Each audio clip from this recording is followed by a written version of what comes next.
Good day, my plant foldies. This is Richie of Grow Folds, and today we'll be going to a big box plant shopping at Walmart off of Preston Road in Frisco, Texas. I've been trying to get these premieres a little bit earlier, so hopefully I can get one in by 7 or 8 p.m. Thanks to everybody who has been tuning into my nightly premieres. And if you haven't already, please follow me on Instagram at Grow Folds. But this Walmart that we're about to go visit was a Walmart I visited maybe a week or two ago that had like a philodendron tortum. I'm just curious to see if they've actually gotten any more plants. I'm not 100% sure, but you know, I like to visit big box stores like Walmart to see if they have any more, and I like giving you guys updates. So as you guys can see, their outdoor area doesn't really have a lot of plants just yet. They do have a bunch of these dormant roses on sale. So, I mean, I guess this is the time to go plant roses while they're dormant. And then right over here, so I'm in the North Dallas, Texas, and now we have some hyacinths starting to sprout from their bulbs. So we'll see what that looks like. I know that hyacinths always remind me of Animal Crossing. So if you've played Animal Crossing New Horizons, you know what I'm talking about. But we're gonna just go walk in here and see what plants they have. So it looks like they just have a couple of easy care common plants. Nothing too fancy, but as you can see, this is a beautiful Calathea medallion. I do love this Calathea. I see it often. This is in a self-watering planter for $14.97. It's by it's Plants with Benefits, which is basically the name brand of Walmart, but Costa Farms actually provides these plants. I do like self-watering planters, especially for Calathea, so you're not having to like overwater or underwater. That's a really nice looking one as well. And then right over here, we have some trending tropicals. We have an Epipremnum aureum lemon meringue. I do like this pothos. This one's not bad at all. And you can see the beautiful variegation. So this is basically a sprout variegation from the original global green pothos. You can see that it has a little bit more of that aurea or yellow variegation to it. Now with this pothos, you definitely need to give it a lot of bright indirect light to get that yellow variegation to come out. And you can see there is another pothos right over here. I have a bunch of cuttings of this that a friend gave me, and it's just taking a bit to start rooting. In water, I did see some roots starting to sprout, so we'll see what that looks like in the spring when I get to plant them in soil. Right over here is a Scindapsus tribrii moonlight. You know, Scindapsus tribrii moonlight, if you're new to my channel, they basically are a staple in all of my videos. I always feature them because they're so easily seen now at big box stores, grocery stores, where whatever stores have plants, you'll see a Scindapsus moonlight. And then this one right over here is a Monstera cobra, or what you would call a Monstera stadliana by Costa Farms. That one is for $19.98. And then we have an Aglonema Silver Bay right over here. And then we also have another Epipremnum aureum lemon meringue. So I do like this pothos. I think their variegations not as stable as you would think, because you can see that most of the green, it's mostly green, but the new growth does have some of that yellow variegation. And then we have some snake plants right over here. We have this Aglonema though. This is an Aglonema bamboo for $14.97 in a self-watering planter. This one is also sourced from Costa Farms. So it looks like Walmart has the same type of plants and self-watering plants as Lowe's, but they call their plants plants with benefits. Really cool though to see that. I would definitely add that to my collection. I mean, Aglonemas are really easy, and this one's a better looking Scindapsus tribrii moonlight and another Costa Farms trending tropicals.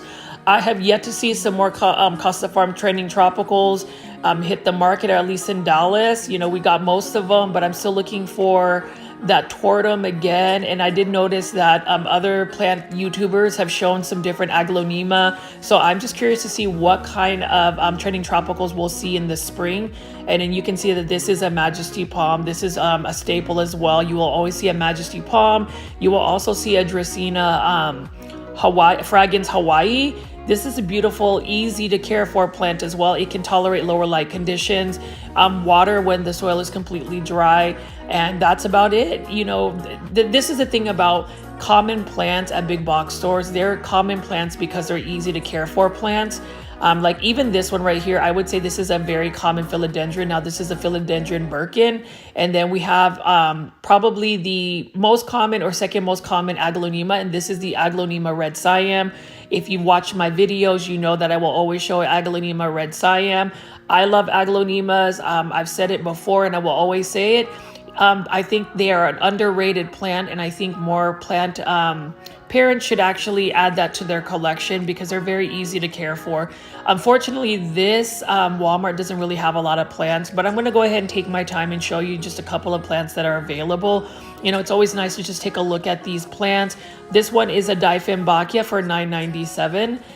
Nice looking Dieffenbachia right here. Somebody said that this is a Dieffenbachia Camille. I'm just going to call it a Dieffenbachia in the subtitles. And I know in my last video, I wasn't able to get the subtitles.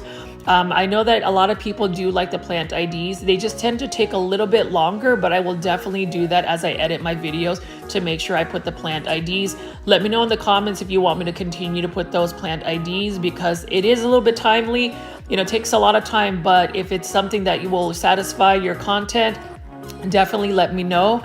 And I have another Dieffenbachia right over here with a different variegation. Dieffenbachia are a little bit tricky to actually take care of. They require a lot of bright indirect light and they can be spider mite prone. Just FYI. So here's the thing too, when I talk about plants with like potential, you know, pest prone, it doesn't mean that they're going to get it. I just want to let people know that that is a potential pest and that's probably what they're most susceptible for in terms of pests. There are certain plants that are more susceptible to certain pests, like I would say Alocasia are definitely more susceptible to spider mites, Hedra helix for sure.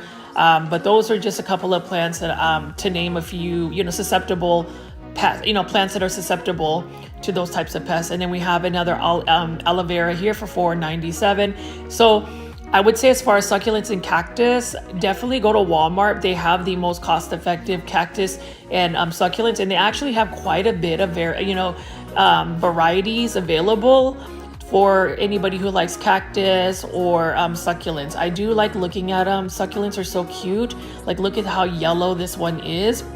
And this one is for $4.97 right here. I am definitely not as versed about, you know, succulents.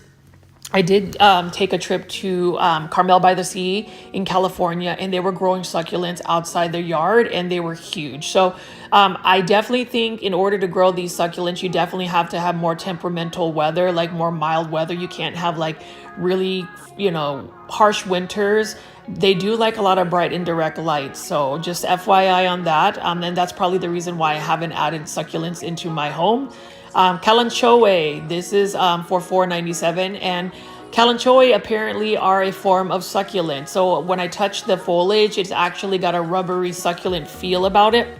But it looks like these Kalanchoe are probably in just blooming season. I love the beautiful red crimson color of these blooms, and they're quite common, actually more common than I thought. And it's probably because I started just paying attention to it a little bit more. We can go ahead and look at this. Look at how beautiful this succulent is. It's super cute, actually. This one is for $3.97, but I will flash the plant ID there, and then look at that. Look at how beautiful it is. It looks like a miniature rose, just like the petals and whatnot. So it's really gorgeous. I would add like those types of succulents. And then here is another succulent as well right over here. This is supposed to be some kind of Kalanchoe as well, but I don't really see the resemblance. I think they're totally different plants, but hey, you know, I'm not an expert on succulents, so let me know if they kind of are or what they are. And then this one is a typical jade succulent right here. I actually seen a lot of these growing up just because my mom and my grandmother grew them. And we have some more beautiful succulent right over here. I love the colors. They're very faint. The only way to kill these types of succulents is basically just overwatering them. And apparently their leaves or their foliage definitely don't want to sit in water. Otherwise it will end up like rotting. So that's just, you know, a couple of care tips I wanted to share with you as far as succulents. And then obviously here is a golden pothos or Epipremnum aureum golden. This one is for $10.97. These are hanging baskets for Garden Expert, but these are also sourced from Costa Farms. But as you guys can see, this is basically all of the house plants or tropical plants that this Walmart has. So it's a little bit disappointing, but I'm going to go and pan out. Speaking of Kalanchoe, I happened to be at a Target and I saw these beautiful planters with Kalanchoe. Look at how cute these French bulldog planters are. I thought they were really cute, and these Callaway are only for $10 with the planter, so I thought that was really cool. I just wanted to add that, and you can see that even big box stores like Target will carry some plants. It just really depends on the season, I suppose. Walmart definitely has more plants than Target, but look at this beautiful syngonium right over here. We've got a coffee plant right over here and another syngonium, but these are all sourced by Wild Interior. So Wild Interiors really sources out to like grocery stores and big box stores, and I thought that was really cool. So I just wanted to pan over here, and all of these assorted plants are for $12 with a really cool gray planter as well. I did just want to show you how cute these Callaway planters with the French bulldog are. Now we're gonna go grocery plant shopping. This one is at the Trader Joe's on Lover's Lane, Dallas, Texas. I happen to be in the Lover's Lane area because I wanted to go to Nicholson Hardy, so I figured I'd drop by and see what this Trader Joe's has.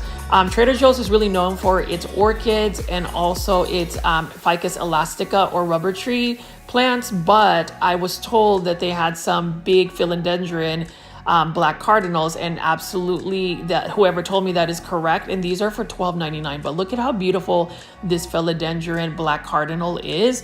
I have one from Wild Interiors that I ended up actually buying from Target for $12, and it's doing fine. But look at how beautiful this black cardinal philodendron is. I definitely like the look of it. I know it's an easy to care for plant and it's a common plant, but nonetheless I just love the dark foliage. So like when you think of black cardinal, Ficus elastica burgundy, ZZ raven, just to name a few dark plants, black plants, I think those are so cool. And you know, Trader Joe's never ceases to amaze me about their plant prices, just because, you know, something like this would definitely cost a little bit more. But look at how beautiful this Ficus elastica burgundy is. Look at how dark the foliage is, and this is only for $12.99. Not a bad price at all. And I'm gonna put the philodendron black cardinal right next to it. Look at how gorgeous that is. These dark plants. Now add a ZZ raven plant and you're golden. Like, I love these dark foliage plants. Absolutely stunning. They would look great in like a light plant or maybe just a solid white pot. But yeah, so if you are in the market for a Ficus elastica, I would highly recommend going to Trader Joe's. I think they have the best quality Ficus elastica. Like this one right here is just a regular Ficus elastica or rubber tree. It might be a burgundy, but maybe it just needs more light to get that dark color. Correct me if I'm wrong in the comments or in the live premiere chats. Let me know if that's that's what causes the Ficus to be darker. And then right over here is an absolutely stunning Ficus elastica ruby. I do love the ruby just because it does have that red tint to its foliage. Absolutely stunning. And I know that these types of plants do require bright indirect light. They really thrive in that, and I think the variegation is really influenced by the amount of light you give it. So that one right there is a Ficus elastica tiniki. I just like looking at these Ficus elastica. It's like part of me wants to get one, but I know that Trader Joe's is never going to run out of Ficus elastica or rubber trees. So I guess at some point when I get my space situated at home, I may end up adding, a Ficus ruby again or some other Ficus. Well, we'll see. I also wanted to pan over here because the chrysanthemum or the Lunar New Year chrysanthemum are $5.99. But look at how pretty these are. Now, I know at grocery stores you will really see mums or chrysanthemum, but they are very beautiful. I love the yellow, just a very canary yellow looking color of the blooms. As for the folks that watch my channel, my plant foldies, let me know if you also grow flowering plants and succulents. I'm trying to feature a little bit more variety of plants, not just necessarily the plants I tend to like, but yeah, just like more succulents. And you can see that they have like succulent arrangements, mini succulents for $2.99, and then more Callaway. Like, can you believe that Callaway is just more common than you think? These are for $7.99. Love them too. I love the blooms, but I also like touching the foliage. They've got a rubbery feel about it. And then we have some Kalia lilies for $8.99 right over here. Kalia lilies are really nice. I prefer the leaves on the Kalia lilies with like the speckles. Those I think are super cute. But as you can see, Trader Joe's definitely is a grocery store, so you will see a little bit more like floral type plants, but it's really cool that they will always have philodendron, and sometimes they'll have some more variety of houseplants. They are known for their orchids, because look at these Phalaenopsis orchids right here for $10.99. Beautiful Phalaenopsis orchids. They come in different varieties, shapes, colors, all of the what you would think of. And then I do like these miniature roses in a tin for $5.99. Now I would toss the tin and put it in a better planter, but this is my favorite miniature rose from Trader Joe's, and it's the variegated one. Look at how beautiful this is. Love the blooms on that, and I'm just curious to see if, you know, miniature roses can be grown indoors long term. Has anybody done that, or do they need to be more on like in the patio or outside in the backyard? Do people grow miniature roses actually in the landscape and let them grow? Like, do they get big? So those are all the questions I would ask, because I'm not 100% sure. All I know is Trader Joe's offers them for $5.99, and they are absolutely stunning.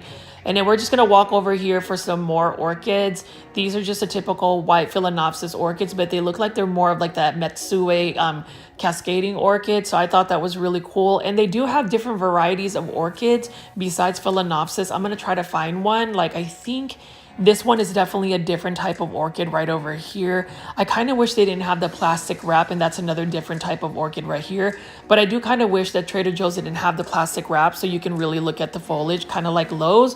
But otherwise, this is a pretty cool little haul. Not too many plants, but we're gonna go to another local nursery out in DFW. I featured Callaways on several of my videos, but this one is off of Hebron. I think this is in Carrollton, Texas. Not 100% sure about the address, but I happened to get lost and I ended up finding this Callaways. I just searched Callaways.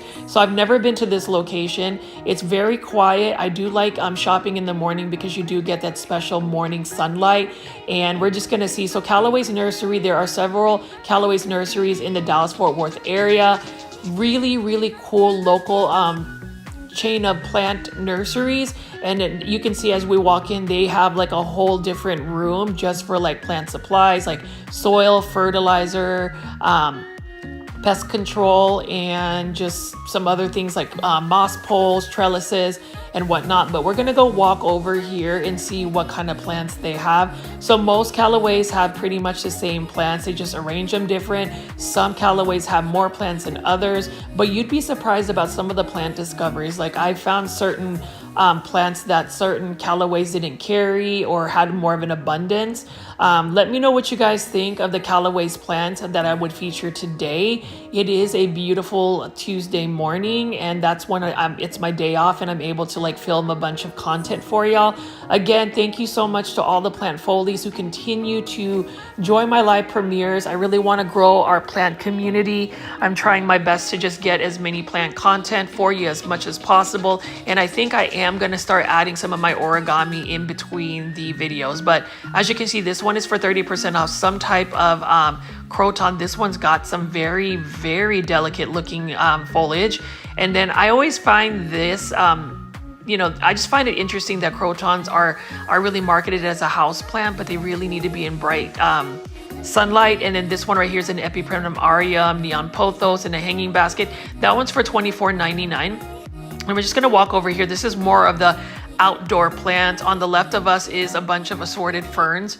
I don't really have any ferns in my house collection, but for those who have ferns, I know that they're a little bit tricky to grow. I did want to go over here because I've been, you know, grocery plant shopping, and you can see these Riger begonia. So I am actually interested in growing some Riger begonia. Maybe I'll put them in like a planter outside at like my front patio. But look at how beautiful and stunning the colors are. They come in a different range of colors, and I just think they're absolutely stunning.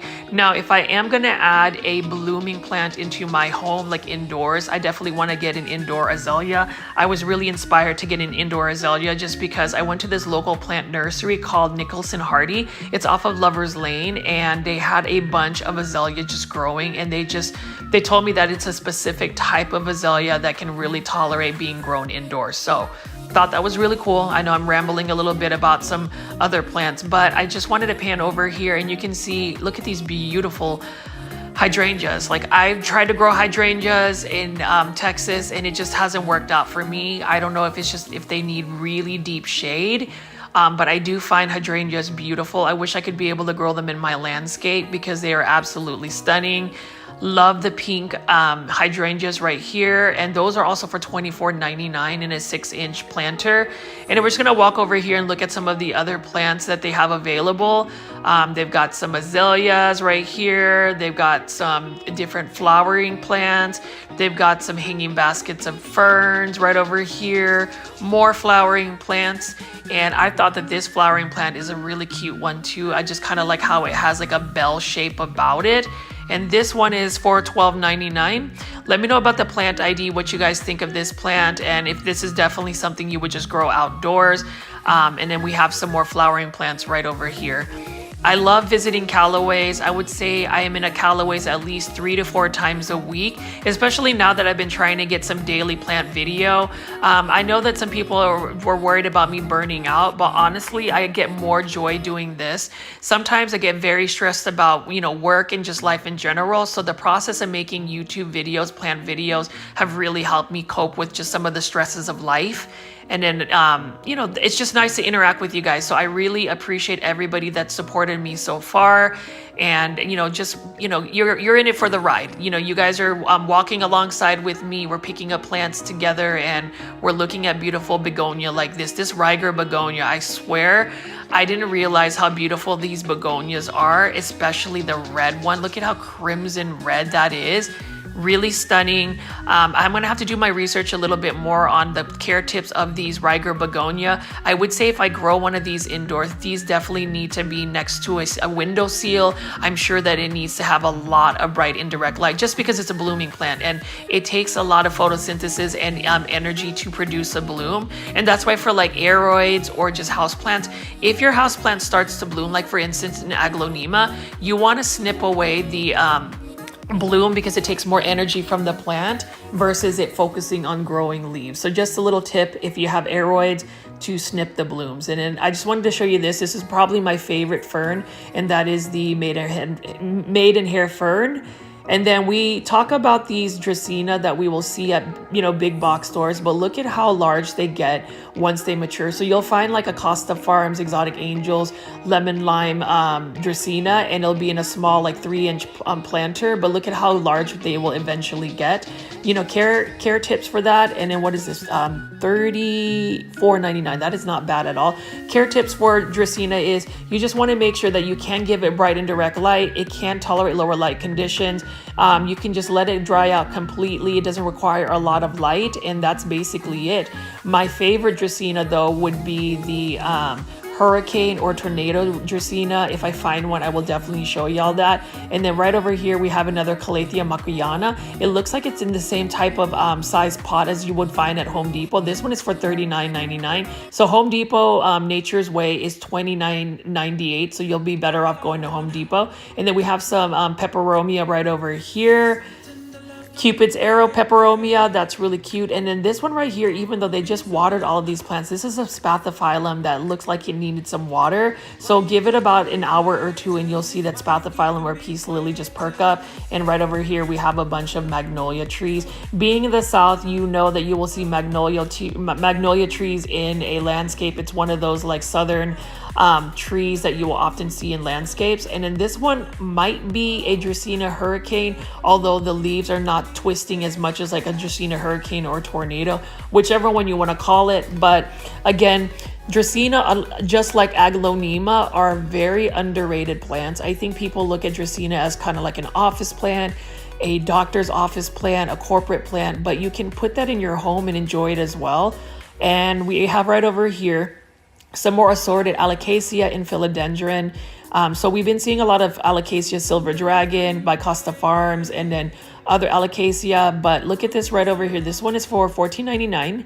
This is an Alocasia Silver Dragon. I would definitely go with Costa Farms for the $19.98. You'll get a bigger Alocasia Silver Dragon, but nonetheless, it's beautiful. And then I actually like this. This is a Philodendron Summer Glory. I like the new leaf. When it unfurls, it has like a bronze tone about it. So I thought that was really cool. And it looks like it does get really large in its leaves. But look at the veination of that Philodendron Summer Glory. And this one is for $19.99 in a 6-inch pot. Not bad at all. And Callaway's, It's risk-free when you buy a plant, because if your plant dies and you're part of the garden member, if you're a garden member, they will refund your money as long as you bring the dead plant in and you have your receipt. So you can try growing a plant. If it doesn't work, then you can always return it at any Callaway's location, which I think is really cool. And then right over here, we have another philodendron, varicosum. That one is for $29.99. Really cool looking varicosum. Those were very much more, they were very expensive about 3 to 4 years ago. And then we have another philodendron summer glory right over here. It's amazing how plant prices continue to go down, which is a good thing, because I feel like, you know, plants like this right over here, you know, need to be more accessible to people. This one looks like a very sun-stressed philodendron ring of fire. That's what it's labeled. And then we also have some philodendron ring of fire right here for $29.99 in a 4-inch planter. Definitely go to Walmart to get a philodendron ring of fire, or even HEB if you are a local Texas native or live in Texas, if you have HEBs, because you can get them for $24.98 in a larger planter. But I am going to pan over here and just show you all of the beautiful plants. And on this side right over here, we have some Monstera Thai constellations. So Callaway's definitely has a large source of Monstera Thai constellations. These are in 6-inch planters for $89.99. You know, that's not a bad price if you want a developed Monstera. And it looks like Monstera Thai constellations are becoming more and more common. So I wouldn't be surprised if eventually they end up becoming just as common in price as a regular Monstera deliciosa. Let me know in the comments if you ever feel like that the prices for Monstera constellation are really going to plummet, or are they going to still stay within that range of like $89.99.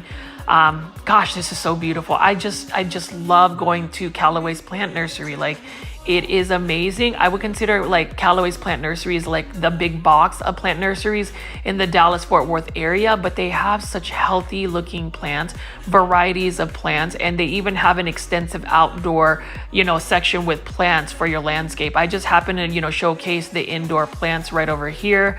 And this is another alocasia right here. This one is an alocasia black velvet. Just because it has pointier leaves. Now, if you get one that's a little bit more round and wide, that one is the ninja, which I think is cute, but I don't think I see any alocasia ninjas. So care tips for alocasia: don't overwater. Let the water, you know, the soil dry completely, soak it, and make sure that it's in high humidity, and also gets a lot of bright indirect light. And then now we're gonna go over here to the next table, but do you see that little crane right there? That's really cute. I noticed there's another crane right over there. That's really cute as well. So part of my channel originally was an origami ASMR channel, and I fold paper cranes daily. So that's a little something about me, is I love doing origami, and I fold paper cranes literally every single day. Call me OCD, but I just love folding paper cranes. My goal is to actually grow origami, you know, to fold origami paper cranes and make 1 million in my lifetime. I have been folding paper cranes every day for the last 7 years. So you can only imagine how many paper cranes I have. And I usually fold them within like a 3-inch square. But anyways, let me stop rambling and talking about the plants. I just wanted you guys to know a little bit more about my other interests. You can see right over here, though, we do have some Epipremnum aureum hanging baskets. Marble Queen Pothos, beautiful looking Marble Queen Pothos. These are for $24.99 in these hanging baskets. Now, if you are in a big box store and you find those hanging baskets for Costa Farms, I would definitely get them if they are just like recently unboxed. But I would highly recommend just buying a hanging basket like this at Callaway's. You can also get a regular philodendron.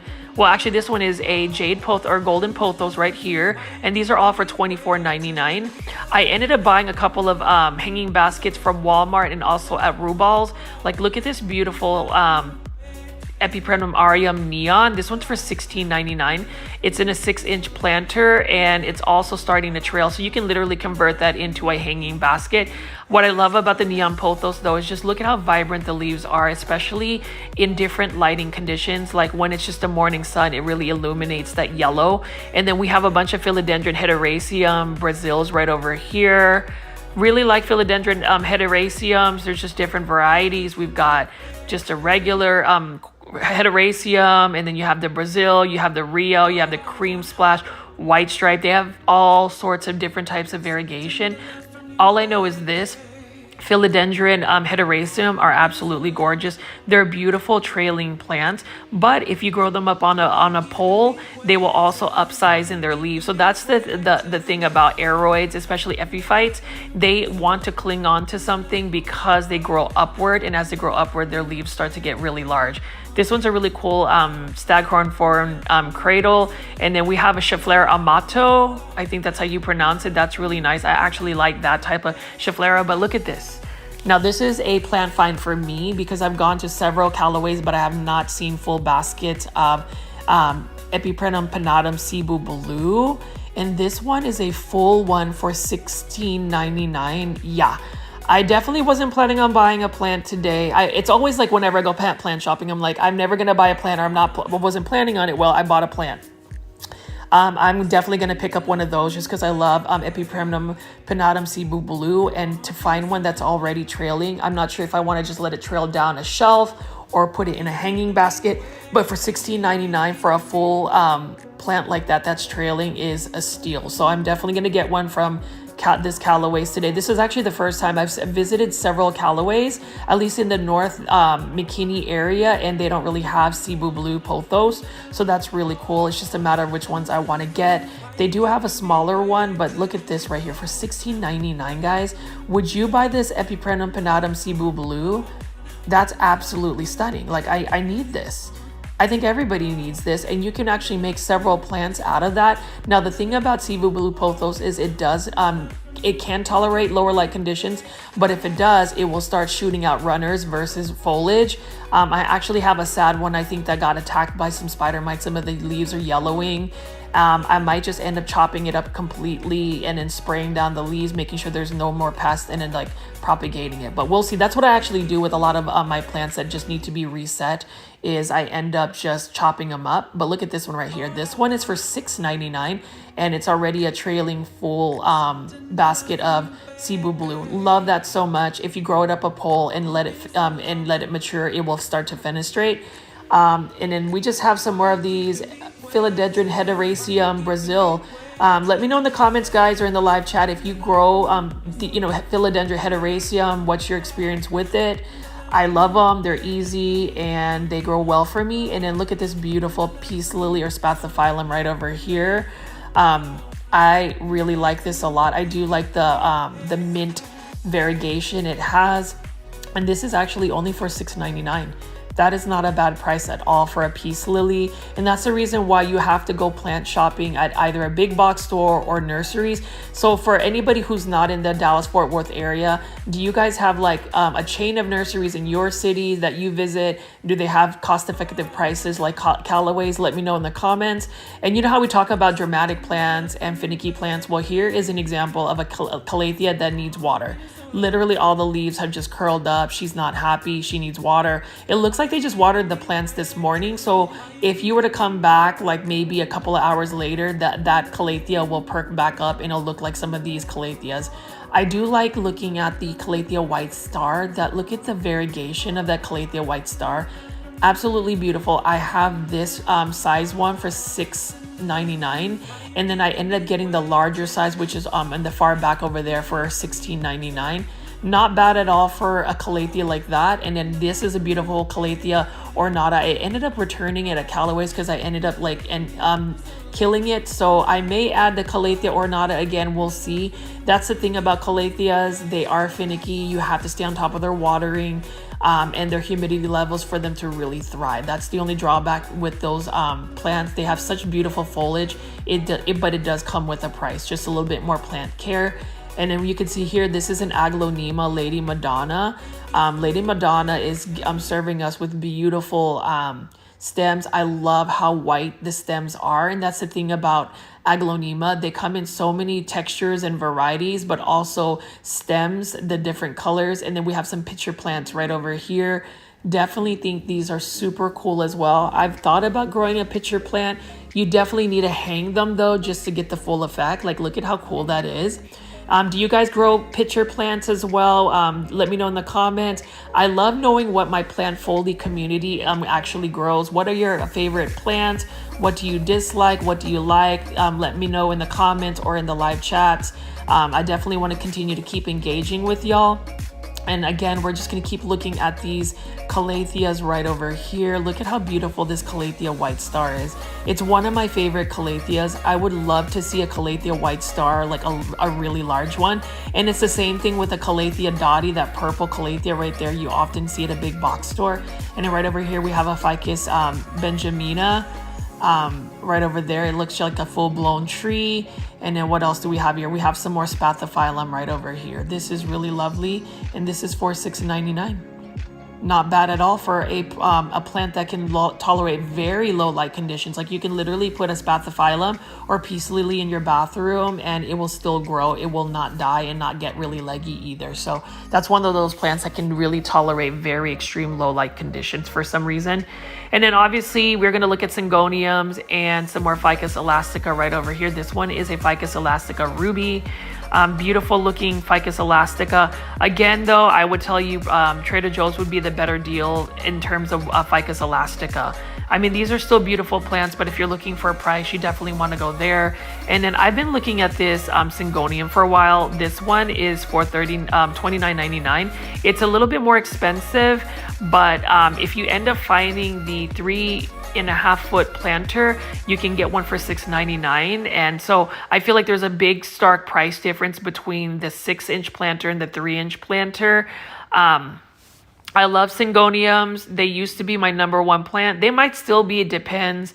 It's just I've been dealing with some pests with them. Like this one's the 4-inch one for $6.99. Just they've been literally spider mite prone for me as of late. Before I used to have a mealybug infestation problem, and now it's spider mites. We were running the heater just because it was very, very cold. We ended up having some like freezing going on in North Dallas, and so maybe the extra heat might have like created an environment for spider mites, but they've got to go away. But look at how beautiful that syngonium is. Nonetheless, I love the red veinations of it. The pink one as well is really pretty. And syngoniums are very easy to take care of. I will say though, as a precaution to stay on top of it and just make sure that you're examining the plant. So if it's starting to get yellowing, then you might want to see the under leaves to see if there's like spider mites, and just treat it with neem oil. And then we do have some really nice looking polka dot plants right over here. Polka dot plants are beautiful, but they are a little bit tricky because their soil needs to stay moist, but you can't overwater them either. Otherwise, their leaves start to brown. And then we'll just kind of look at more at these syngoniums right here. I wish I knew the plant IDs, and you can see this one is super root bound. Yeah, this one's gonna definitely need to be repotted if somebody buys it, but look at how beautiful that is. I'm gonna think that it's some type of like syngonium illusion. I just don't know which one it is. And then this one right here would be like a syngonium go glow. I don't think it's a syngonium white butterfly. I have one in the 4-inch planter I bought from Callaway's. I'm thinking about returning it though, because it's starting to look a little bit ratty. We'll see though. I love how lush and full it is. And then I did want to show you this as well. Look at how beautiful the veins of this leaf are. I do like syngonium to have a rounder, wider leaf shape versus more of like an arrow head shape. And that one is one that fits the bill. But let me know what you guys think about syngoniums. Do you grow syngoniums? What's your rarest type of syngonium? I would say my favorite syngonium is a syngonium tricolor red spot. I'll have to feature that at some point. And then these are the beautiful ficus elastica altissima tree form. And then we have some ficus elastica burgundy. Love that dark foliage, and you can see how they style the plants. Hanging baskets give you a different type of element in terms of just viewing the plant. So I would like to add more. I just have to be very like intentional on where I put my hanging baskets. I am really trying not to clutter up my space or my home, but as I continue to go on these big box tours, I'm just accumulating so many plants. I'm gonna have to get rid of some for sure, but look how beautiful that bird's nest Sansevieria is. This is one of my favorite Sansevieria. That's the moonshine one. Also that Sansevieria whale fin, super cool as well. I actually have a whale fin that has like created so many pups. It actually grows in one of my kitchen cabinet, on top of one of my kitchen cabinets, and it's been doing very well. I think the easiest Sansevieria would be like the Sansevieria starfish, just FYI.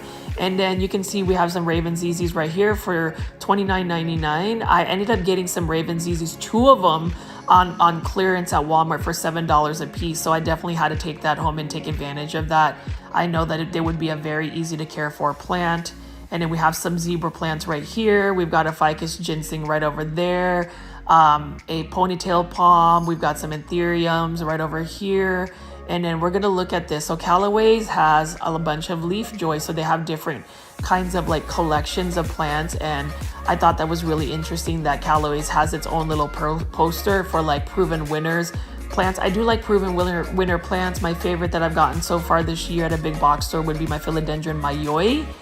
And then right over here in this little dark corner are a bunch of assorted Aglaonema, and then we have some larger ZZ plants, but Aglaonema happen to be my favorite plant so far. I like how easy to care for they are, and then just the foliage. Look at how beautiful that pink foliage is. These are for $12.99. I ended up collecting a couple of interesting ones that you typically don't see. These are more of the typical Aglaonema you see. Like this one over here is one that has pink veinations and stem. That's really cool. And then we have some more of these like really pink ones as well. Not really sure which one this is. I wish I would know the plant ID, but you know, Aglaonema look very similar. It's just very minute details that separate them. But like this one right here is another one that I have. I just don't know the plant ID. So if anybody can give me the plant ID, that would be awesome. This one doesn't need a plant ID. This one is obviously that Aglaonema red cyan. And then we have an Aglaonema silverado right here. We've got another Aglaonema right there. That's the Juliet. And this one is the Silverado for $16.99. But look at how large that plant is. Really, really cool looking Aglaonema. Absolutely stunning. And this one right here is the Aglaonema. I would say it's the Juliet, but I think it might actually be the Romeo. I would need to see both of them side by side. Now, when I went to visit my friend Garen at Plant Keeper Incorporated, they actually had a Aglaonema Juliet, which is the more like narrow type leaves, and then they had an Aglaonema Romeo, which is a little bit wider in the leaf form, but they still had the same green on green variegation. But yeah, so I just think everybody, if you don't have an Aglaonema, why would you not take one of these plants into your home?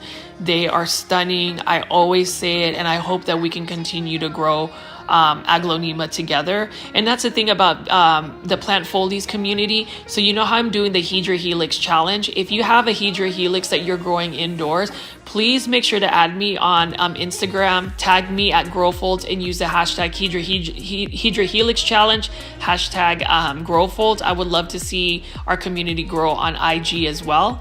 And right over here, we have some African violets. I did want to pan over here and show you this crane. I thought this crane was really, really cute. And like I said, again, I do origami on a daily basis. So I'm going to just show you a quick one of this. This is a little commercial break where I am folding an origami paper crane. I will try to do this in under a minute or about a minute. And as you can see, I am folding this square piece of origami paper, Sakura Blossom origami paper. I can do a how-to tutorial with vocals. I know that I have a bunch of ASMR origami paper crane how-to videos. It really is more of just like the paper folding and the ASMR on that. But you can also see my Hedra Helix right over here. This is the current state of my Hedra Helix as of today, and it's still looking really nice. You can see on the far right, there is a new growth point coming out and a new leaf about to come out. But as you can see, this is a very therapeutic thing for me to fold paper cranes. They say that in Japan, if you fold 1,000 paper cranes, you get a wish. It's also called a senbasuru. So that's really cool. In Japan, they call a crane suru. So I think that's really cool. And I hope that someday I'll be able to fold 1 million. Wish me luck. And there you go. Now back to the regular plant nursery tour. I will add some origami paper crane folding in between my my videos, so I hope you guys don't like just stop watching. I just like adding that because that was really my original content on my channel. That's where you get the, you know, that's where I get the title Grow Folds. Grow was more about the plants, and then fold is like the origami portion. I did want to show you again how beautiful these pink hydrangea are. And now with hydrangea, they definitely need more acidic soil. They can grow year round in certain areas, but they do end up not doing very well in very harsh winter conditions. They do like to have a little bit cooler weather as well. So it's just really interesting the different types of environments. You know, hydrangea would be, I know some people grow hydrangeas indoors. I think long term they wouldn't do well. And then this is really cool. This is some type of string. I don't know if this is like some type of string of bananas that's sun stressed, or if that's really the burgundy color. And then we have a whole bunch of beautiful hanging baskets of string of turtles right over here. But I thought that this was really cool. Look at this. Does anybody know what this plant ID is? And then we obviously have a bunch more string of turtles hanging baskets right here. I think those are really cool. I would consider growing one, and these are for $19.99. Super cute. I do love hanging basket plants. It's just a matter of whether, you know, I can actually put more hooks up on my ceiling. We'll see. I definitely haven't drilled any holes in my ceiling. I do use command strip type hooks that can hold up to 33 pounds. And my Hoya Carnosa Crimson Princess growing in my kitchen, near my kitchen window ceiling, is still doing well. It hasn't fallen yet, so we'll see. But Callaway's nursery, I'm actually curious to see how many locations of Callaway's nursery exist, but I have been to several so far, and I will continue to go to different Callaway's nurseries, just because they have all of these, you know, plants, and you've only seen the indoor plants. Wait till you see the outdoor plants.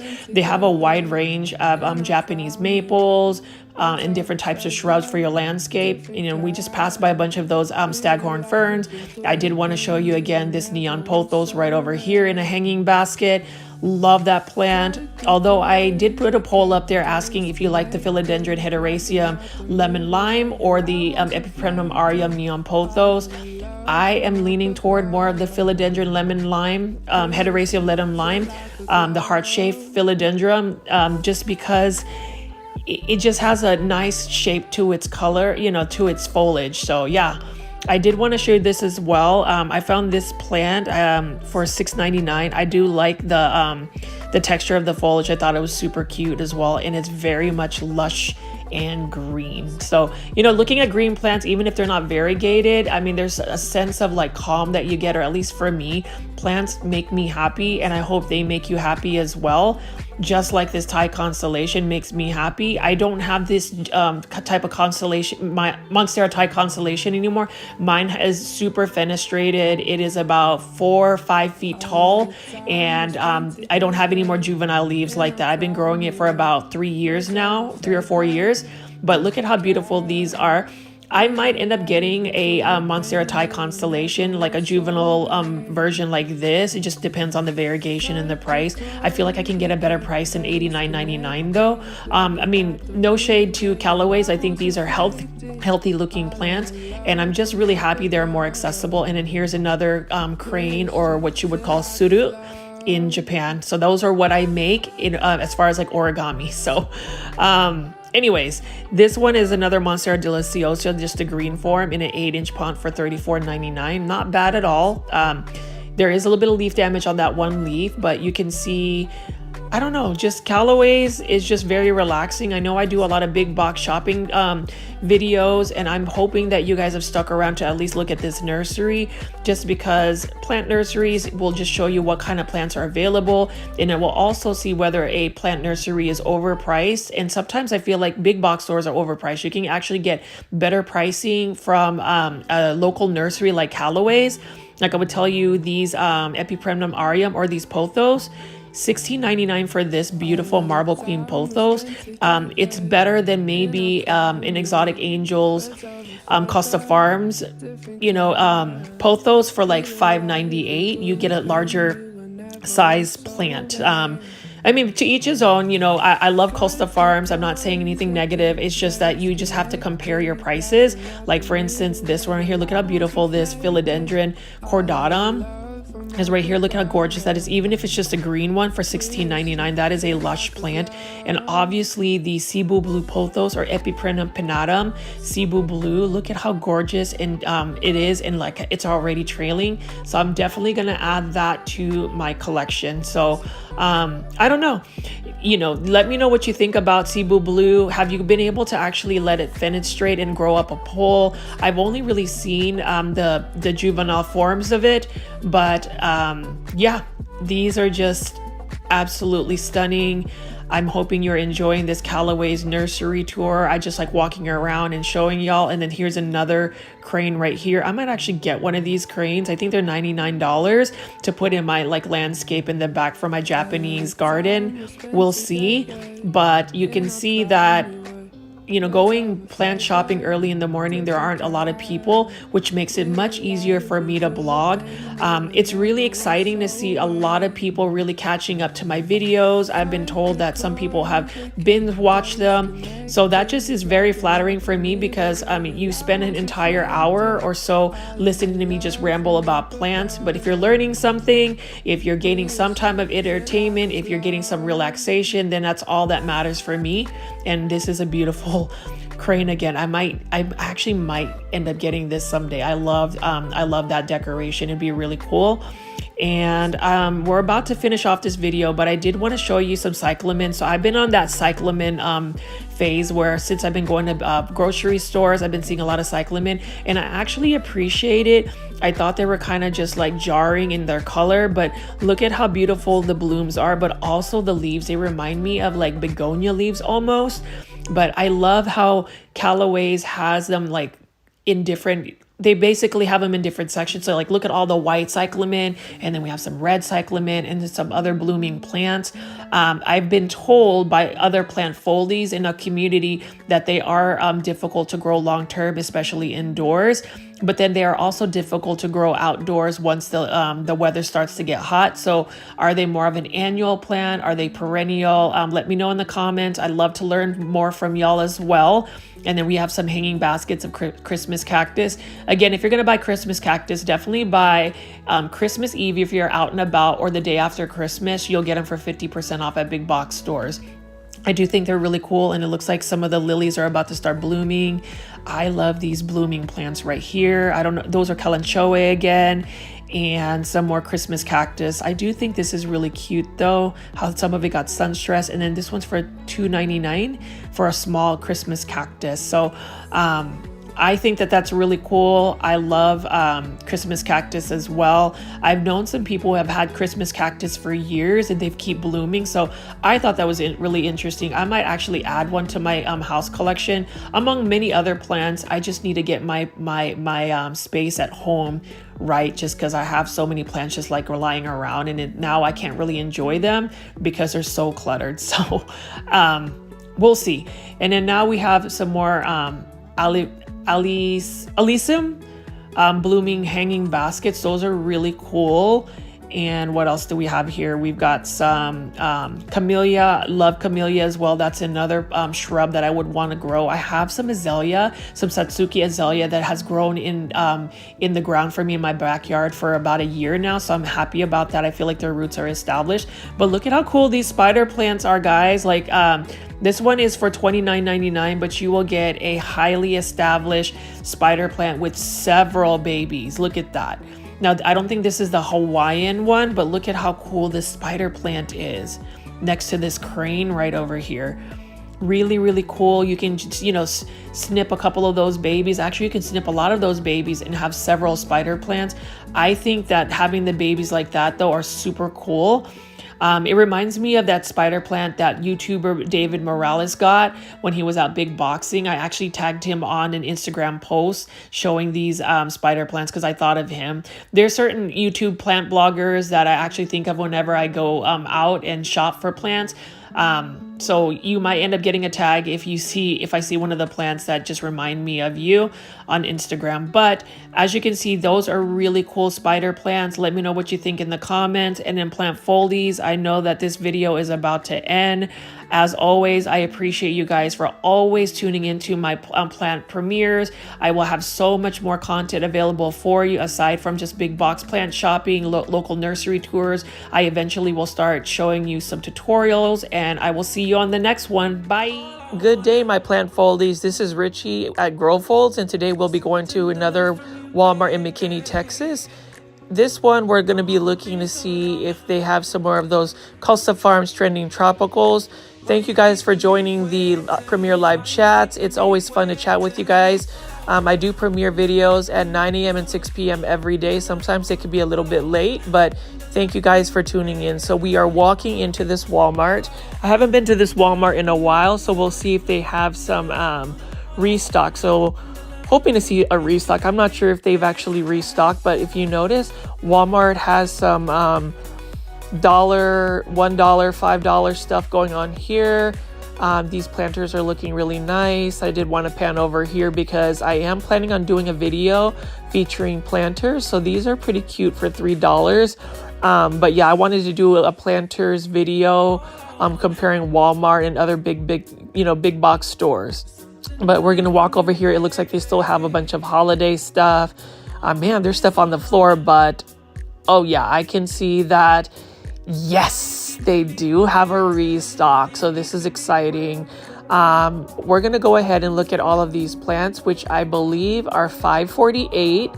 So the first one we're going to take a look at is this Pilea right over here for $5.48. This one is a really cute looking Pilea plant right here. I like the gray on gray look. I ended up just buying a waffle plant today as well, but let's look at this purple waffle plant for $5.48.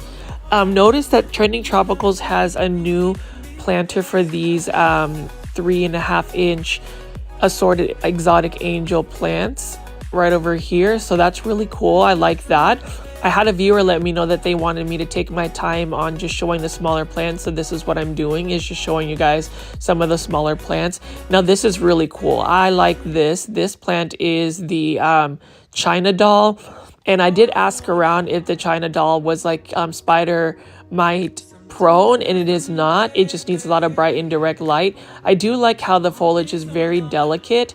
It does grow fairly fast. It's a fast grower. So this is one plant that I would consider putting in my collection. Let me know if you guys are growing the China doll plant and how it's grown for you. We have another Hydra Helix, guys. This one is a cute one. This one looks like it's also thirsty as well, so somebody please give it some water. But it looks really nice. I like the variegation and just the very small foliage it has right over there.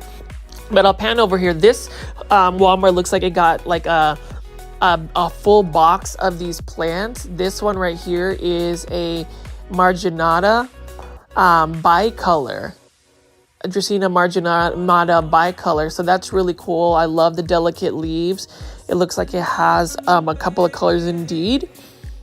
And then we have, what else do we have going on right over here?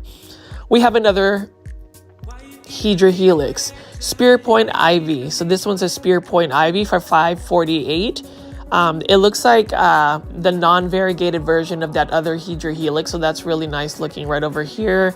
We have a Peperomia Golden, or this is once just a variegated Peperomia. I like the gray planter it's in, and it's really cute. I just noticed that there is a little Exotic Angels logo beveled into it, so that's really nice. We have another Dracaena Janet Craig compacta. I kept on saying Jenny Craig, like Jenny Craig lose weight, but it's actually Janet Craig. So I'm so sorry if I've been mispronouncing the plant ID for this Dracaena on all my other videos. Here is another false Aurelia right over here for $5.48. This one is the Olympia false Aurelia for $5.48. I notice how like Costa Farms is changing up its planters. These planters are looking a little bit more modern. So I'm really excited to see that, happen for the 2024 spring season. Here is another Dracaena marginata bicolor for $5.48. Really excited to see what plants they have at this location, at Walmart's location. And then this one right over here is a variegated Fatchadera. It looks like it's in desperate need of water. Actually, when I picked up all of these plants, they were all very light just because they do look like they haven't been watered. And then we have another Schefflera Louison. That's a really nice looking umbrella plant though. And then we have a Croton right over there that I just didn't pull out. But as you can see, this Walmart actually has a ton of plants. I'm curious to see what that looks like. It looks like they got so many plants that they kind of packed it up. So hopefully we see some trending tropicals and some plants that we haven't seen. I'm going to pan out. And it looks like they're starting to get their lawn and garden patio section work. So that's a really cool end cap over there on the far right with a bunch of watering cans. Like that little light green color. And we can see that there are a variety of plants. This is unfortunate because it looks like whoever did the merchandising here just kind of threw the plants together. Like you can see there is a random cordyline for $9.97. These ones are the more compact versions of the tea plant. Notice the maroon pinkish stems, really cute. I would totally pick up this cordyline and see if I would actually try to grow this indoors. Now, the thing about cordyline is, unfortunately, it is spider mite prone, so you really have to look out for that. It's not as bad as a Hedra helix. This one right over here is for $9.97. This one's another Dieffenbachia, and I think I'm saying it right now. It's Dieffenbachia. It's, German based, so yes.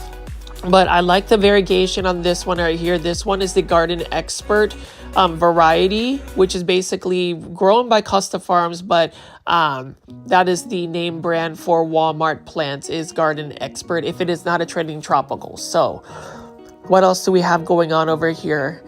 What do you guys think about all of these plants mixed and jumbled up? Like, I kind of wish they did a better job with that, but at least the hanging baskets are placed in an area where they can hang. This one is for $10.97. This is an Epipremnum Arium Golden Pothos.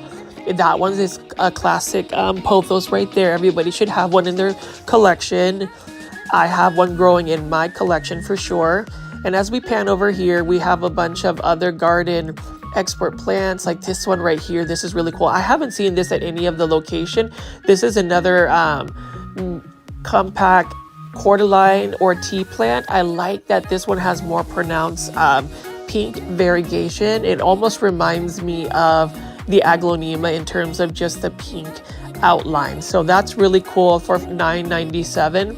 The bottom leaves do have some yellowing, so I don't know if that is a pest or if there's just water or if that is like spider mites. So not 100% sure. I am worried that there's a bunch of plants here, so if there is some type of pest, it's probably going to be spreading around here. So you have to be careful when you're buying plants at big box stores.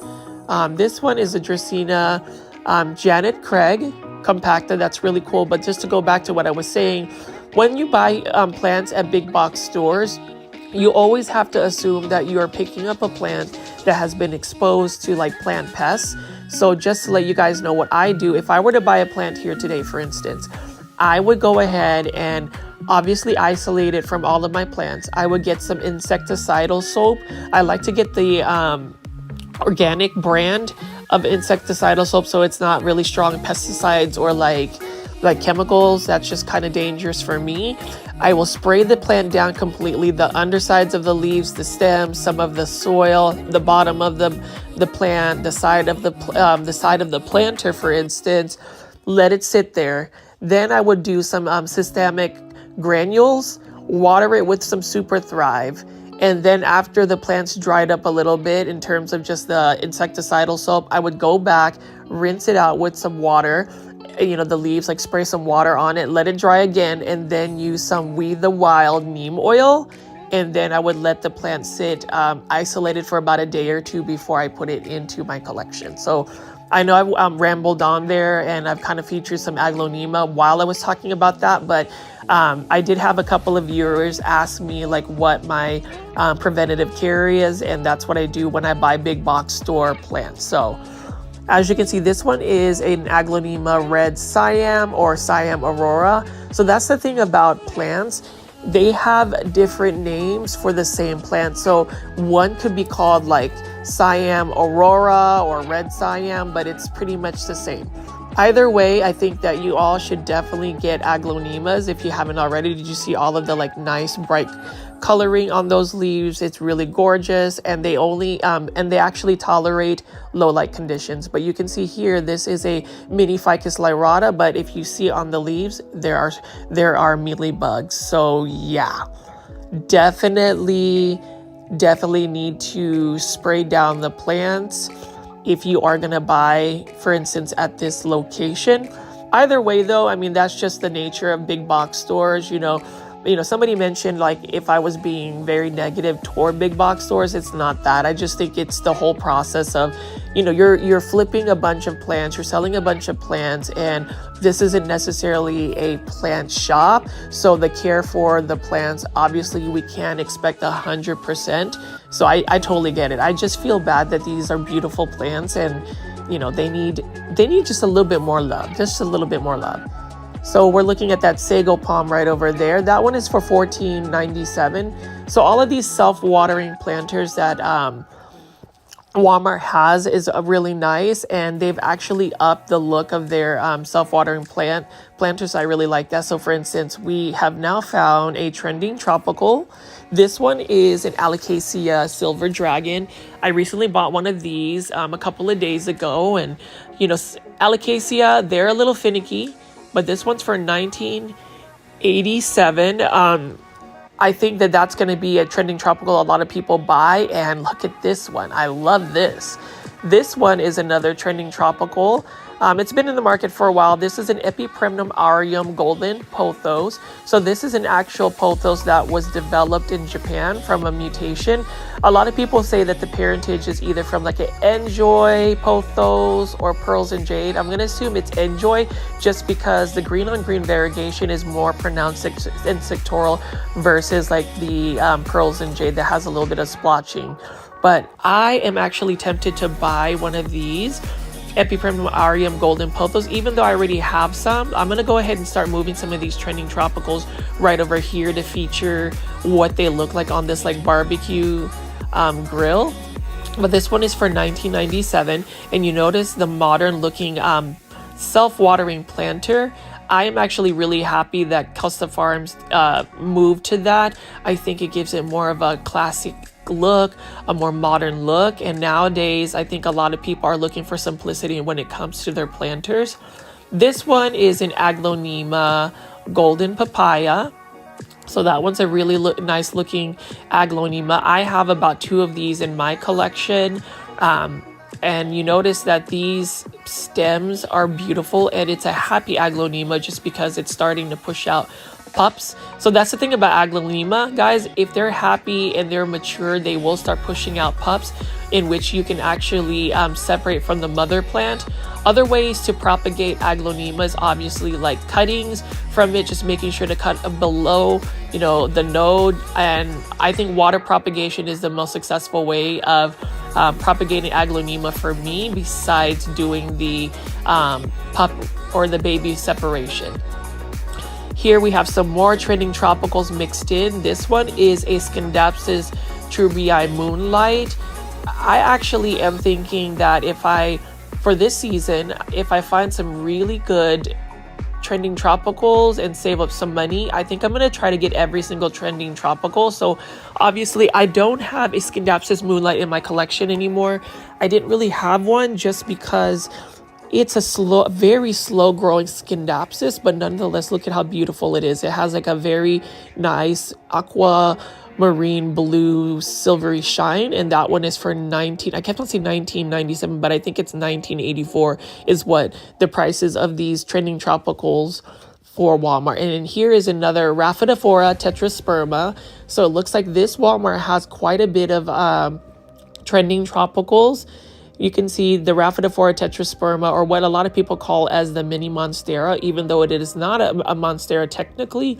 This plant right here needs bright indirect sunlight, and it does need something to climb on. So a trellis, a moss pole, or something of that nature. But yeah, this is a trending tropicals plant for 1984. So Costa Farms did really well for the 2024 spring season. As we get ready for it, we're still in the dead of winter, and honestly in the DFW or Dallas Fort Worth market, we are about to anticipate some very cold weather this coming Monday.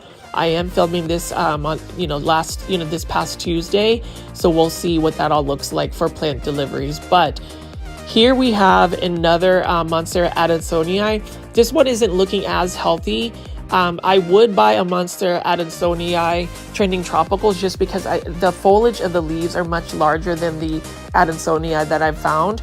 I would say I believe that the adansonii they're using, or Costa Farms is using, is the wide form. They have different types of forms for the Monstera adansonii, and that's what it looks like. Here we have a Monstera Cobra, or that's what Costa Farms is calling this trending tropicals. This is actually a Monstera standeliana. Beautiful variegation. It reminds me of like a Monstera Thai constellation with the speckling. There is a little bit more pronounced white variegation on this one specifically. And as you can see, this one is growing to look for a moss pole or some trellis. I believe this Monstera, as it gets more mature and grows up a pole, will finish straight. So that's really cool. I ended up buying one of these this morning when I went to the first big box Walmart and got me a philodendron, golden crocodile, and a Monstera cobra. So that's really cool. So we've seen quite a bit of trending tropicals at this Walmart location. So if you are in the DFW market, definitely look at this Walmart location. There are many trending tropicals here. Even though all of the plants here are pretty much compressed to one section, I think they might end up moving the trending tropicals. Maybe they're just setting it up. Maybe they just got all the plants out of the pallet just to make sure they get them out immediately. So I do appreciate that. Here we have a fern, the black rabbit's foot fern. This one's really cute as well, and this one is for $19.97. So these hanging baskets by trending tropicals, trending by Costa Farms, is something that I would definitely buy. Like, look at here, we have another Epipremnum aureum golden pothos. This one looks like the Hawaiian version. This one is a highly variegated one, so that's really nice. I have about 3 hanging baskets now from Costa Farms. I do like their hanging baskets, and I do want to go ahead and add some more hanging baskets to my collection. So here we have another trending tropicals. This one is a Monstera Peru. I believe right over here we have a Monstera Peru. I'm going to move that little palette thing out of the way, but look at how beautiful the leaves are on the textures of the leaves. These are all 1984. Look at that. That is really gorgeous. That is another plant for sure I am going to go add to my collection. I am sold. I am going to go ahead and get all the trending tropicals that are going to be sold at big box stores this season for 2024, just because obviously the plant looks really nice. That's number one. But number two, the planters. I don't feel like I have to replant them, and I'm going to be curious to see and utilize the self-watering wick that it has to see if the plants do remain healthy. And that's one less step for me to have to worry about whether the plant has dried out completely, just letting the self-watering wick do the job. But here is a Monstera Peru. Very, very beautiful right over here. Guys, let me know in the comments what you guys think so far about the trending tropicals you've seen, the health of the plants, the merchandising of this particular big box Walmart. Does your Walmart already have all of these trending tropicals? What other trending tropicals have you guys seen so far? So I've seen quite a bit of all of trending tropicals. So like this one right here obviously is an easy one to see. This one is a ZZ Raven for 1984. What I like about the ZZ Raven is it is an easy grower. The only way you can really kill it is if you overwater it, but otherwise you can kind of just set it and forget it, leave it somewhere. You can even grow it in your bathroom as long as it gets some kind of light. So that's another thing about low light tolerant plants. They will grow and tolerate low light, but they still need light. So like what I would suggest is if you grow a plant in low light conditions, you can always take a day where you move that plant out of its low light condition and give it some like bright and direct light for like a day or two. Just, you know, a way to boost its photosynthesis. And then here we have a Begonia maculata. These ones look pretty healthy. When you're shopping for plants at big box stores or just stores in general, what you want to take a look at is, does the plant have new growth? So you can see that this plant has some new growth. That is a good sign that the plant is established. You can see that there is some new growth here and that plant is happy. Love all of the the polka dots of this Begonia maculata. And then also, as you're looking for, plants in big box stores, I've already mentioned this earlier in the video, looking for pests, double checking it, and having the pest preventative ready to go when you get home. Isolation is key to try and prevent pests. Here we have a hanging basket for a Philodendron Brazil. That one is another hanging basket of the rainbow moss that I've been seeing by Costa Farms. Here, wow, okay, so this one's a first for me so far from all of my trending tropicals hunting I've done at big box stores like Walmart today. This one is a Philodendron White Knight. If I hadn't spent all that money at the previous Walmart, I would totally pick up this Philodendron White Knight. I had a White Knight before, but I ended up killing it. So this is something that I want to definitely add into my collection. That's really cool that there are trending tropicals, new ones, especially in these self-watering wit pots of Philodendron White Knights. I like Philodendron White Knight not just because of the variegation. I feel like the variegation isn't as pronounced as some of like the Philodendron Marble Princess stuff that we've been seeing. It's the stems. Look at the stems right over here. There's white variegation on the stem. So I was told that the difference between a white knight and a white wizard is the white knight has the white stems on it. So really cool Philodendron. It is a Philodendron urubescens. It grows just like a Philodendron pink princess. It would be easy to propagate. And then here we have another Philodendron White Knight. I actually like the first one that I picked up, but that's really cool. So this one actually, this Walmart has a lot more trending tropicals. We'll see if there's a Philodendron Golden Crocodile, and then that way I would say this one has the most trending tropicals by Costa Farms for the 2024 spring edition. Yeah, I'm getting really excited to see what kind of plants I will see this season. Let me know what you guys think so far of what trending tropicals you've seen in your area, or have your Walmarts started to restock. These all the Walmarts I've shown you so far are in the North Dallas, Fort Worth area. There's several of them within like a 3 to 4 mile radius. So I've got ample areas to check and show you guys videos, and this is the reason why I am able to at least produce one video premiere at least at 9, but I try to push for a 6 p.m. premiere so we can go ahead and get some of the plant folies that are getting off work or finishing up dinner to give you guys some plant entertainment. I appreciate everybody who's been jumping in the live chats. It looks like we're getting even more engagement each premiere, so really appreciate you guys. Thank you so much for jumping on. I will be on those chats and be available to interact with you guys and answer any questions, so that's the fastest way to get a hold of me. So this one's interesting. So there are some more exotic angels hanging baskets, but these ones are in ceramic planters. I found this one really interesting because this particular syngonium right here, if it would focus, is really cute. It's smaller pink leaves. So I don't know exactly what this syngonium is here, but again, if I didn't spend all my money or my plant budget already at the first one, I would totally buy this.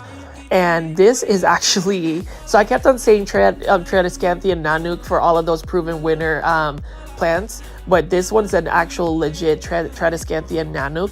Notice how large the nanuks, the Tradescanthia nanuks leaves are right there. I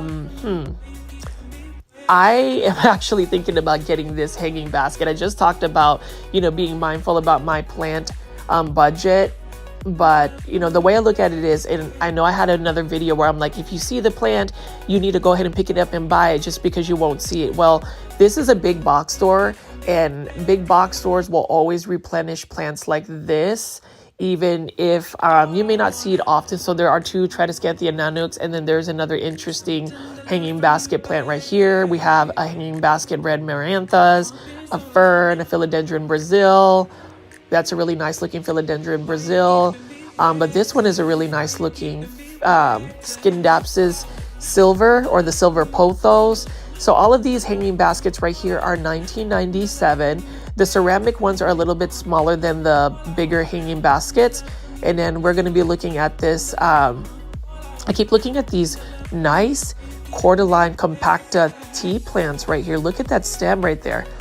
When I find a healthy version of it at a Walmart, I will definitely buy one. That's another one for $9.97 I would buy. And then this is a really nice looking Syngonium, some type of illusion. It could be a berry illusion or a bold illusion. Those are really nice. What I like about that Syngonium is it grows more compact and the leaves get larger and larger as it grows. But I keep going back to this nano. This is really cute. Should I just get like a cutting right here, like a little small pinch, and then just grow it? Because Tradescanthia, they're so easy to propagate. You just cut a little bit from it and then put it in water, and like literally a day or two, you'll have some water roots and it'll be ready to go. I actually have a Tradescanthia cutting that I found just because when I was walking around a store, there was one that was literally on the ground at the brink of death, and I decided to just pick it up and then bring it home and put it in some water, and now it's starting to thrive in leca. But we're going to go and pan out over here to look at some other bigger plants. So what I like about Walmart is that their bigger plants are priced very well, probably the most cost-effective plants you can possibly buy at any big box stores. I would say Walmart and even Home Depot have some very large specimen plants, some tropical plants you can add into your collection. So they have, like, at this location, a wide variety of Spathiphyllum, Monstera deliciosa. We have some Majesty palm. We have some yucca plants, some Dracaena, like this one right over here that I'm going to look at for $19.84. This Dracaena ravina is very beautiful. I mean, Dracaena, Dieffenbachia. Sorry, guys. Dieffenbachia ravina is very beautiful. Look at that variegation right over here. So they have a lot of plants. I feel like they've kind of put all the plants together in one area just because they got a big shipment, but maybe they just can't place all of these plants outside. I'm not sure what's going on. That's my only critique about this Walmart is they should, most likely get these plants styled better so it's a little bit more merchandise for the consumer. But I am actually excited that Walmart is getting more modern planters. Look at these. These are by Better Homes. Right over here, that's their line. I like those planters. And then this is one of my favorite planters for $8.48. I plant all of my aglaonema I buy from a big box store. I repot them there. Really like that. But this one is really cool for the season. So it's got a miniature wooden plant stand for 4-inch potted up plants. So that's something I definitely will purchase. I actually have a video in the works where once Walmart gets all of its planters together, I'm going to be comparing Walmart planters, Target planters, and other big box planters and let you know which ones have the best looking ones. But it looks like Walmart has actually, and I'm excited actually before I get into, Walmart has actually gotten into a little bit modern contemporary planters. I really like that. And I actually like that there is a pink version of this planter, because I was actually taking spray paint and spray painting that planter a different color, like grays and pinks to meet my planter aesthetic. And that one's actually a nice looking basket right over there, planter basket. I would totally put that in my collection. Look at that rattan planter right over here. I like that they have separate the planters, and this year they've gotten some very bold modern colors. I like that they have this pink variety right here too. I could totally see myself planting like a nice established aglaonema or some kind of pink Syngonium there. This is a really cool minty looking light green color. I like the gunmetal planters they have over there. So 2024's plant season is definitely going to be very exciting for big box stores. It looks like this one has already gotten a lot of their outdoor patio set up, and it's only the beginning, the first week of January 2024. I don't think these plants are $348. I think they're actually $497. And so we're going to look at the other exotic angels we have over here. So this one's an Epipremnum pothos right over here, pearls and jade. These ones are in the older looking planters. Like I was saying, the exotic angels at the very beginning have a different type of planter, but nonetheless, it's really nice looking. We actually have one of those. You can see that the other ones are in those white planters. This one's a highly variegated Philodendron Brazil. If I didn't really have a Philodendron Brazil, I would purchase that small one. We have a really cool looking begonia that looks thirsty. We have another Aurelia right over here. Really cool looking Aurelia for $497. I like the variegation on just the edges of the leaves. That's a really nice touch to it. And what I like about this Aurelia, or this false Aurelia, is how delicate the leaves are. I have a variegated Aurelia that I'm trying to rehab and rescue that I bought from a Lowe's. So we'll see what that looks like in about a month and a half. I'll do an update. And then we have a variegated Marantha right over there. Here we have another pearls and jade pothos, and we have another thirsty begonia right over here. I don't know about the plant ID, but that's for $497. And this is the variegated Aurelia I have over here. But if you notice, there's some under the leaves, there's some brown stuff. So I don't know if those are thrifts or what kind of, if there's a pest or something going on. But here we have another Fittonia right over here. That's really nice. I love the pink veining. I don't know if you guys grow Fittonia. I'm interested to see if you guys do. Let me know if you've been able to grow one that's like super large and lush. I'd love to see, actual pictures of that. I'll do my research, but we're going to go and pan back over here to look at the big plants. So even though there's only like a 20-foot section of like tropical plants here, this location has gotten a lot of the trending tropicals. So that's one win for this location. Like, look at these different types of trending tropical. So this one didn't get the philodendron golden crocodile, or maybe they did get the philodendron crocodile and golden crocodile, and those were bought up very quickly. That is a beautiful trending plant.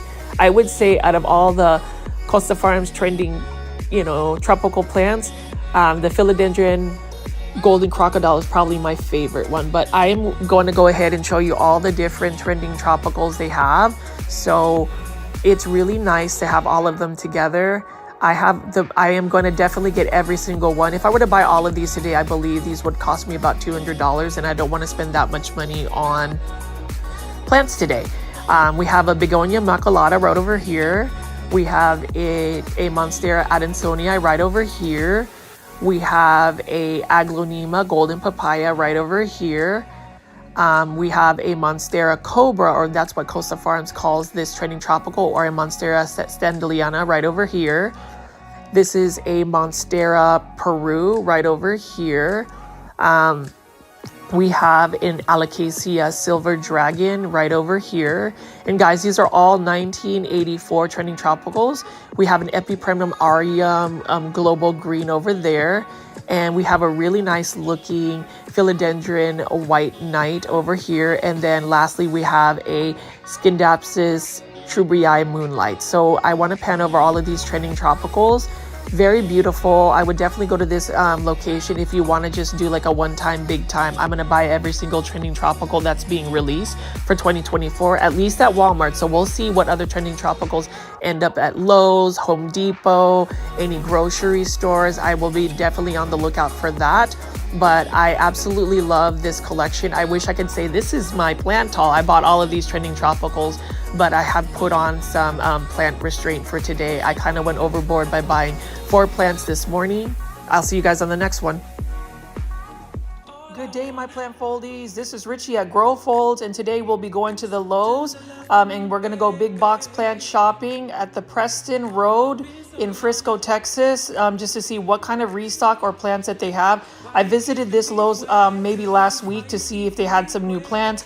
I know I was able to get a big feature, and at the time they actually had a bunch of pallets. So we're going to take a look and see what plants that they may have unboxed and what we have. But you know, it is about to be spring, and they've already got some of these strawberry hanging baskets right over here, and they don't have any of the outdoor plants yet. You know, Texas has recently been super cold, so we're going to enter here, and it looks like even their outdoor section doesn't have nearly as many plants. But I am curious to see what plants we will see at this Lowe's location. I will say this Lowe's location has a very good selection of plants, and as you can see, I am actually entering this area, and you'll see tons and tons of plants. So I'm super excited to see what plants we have.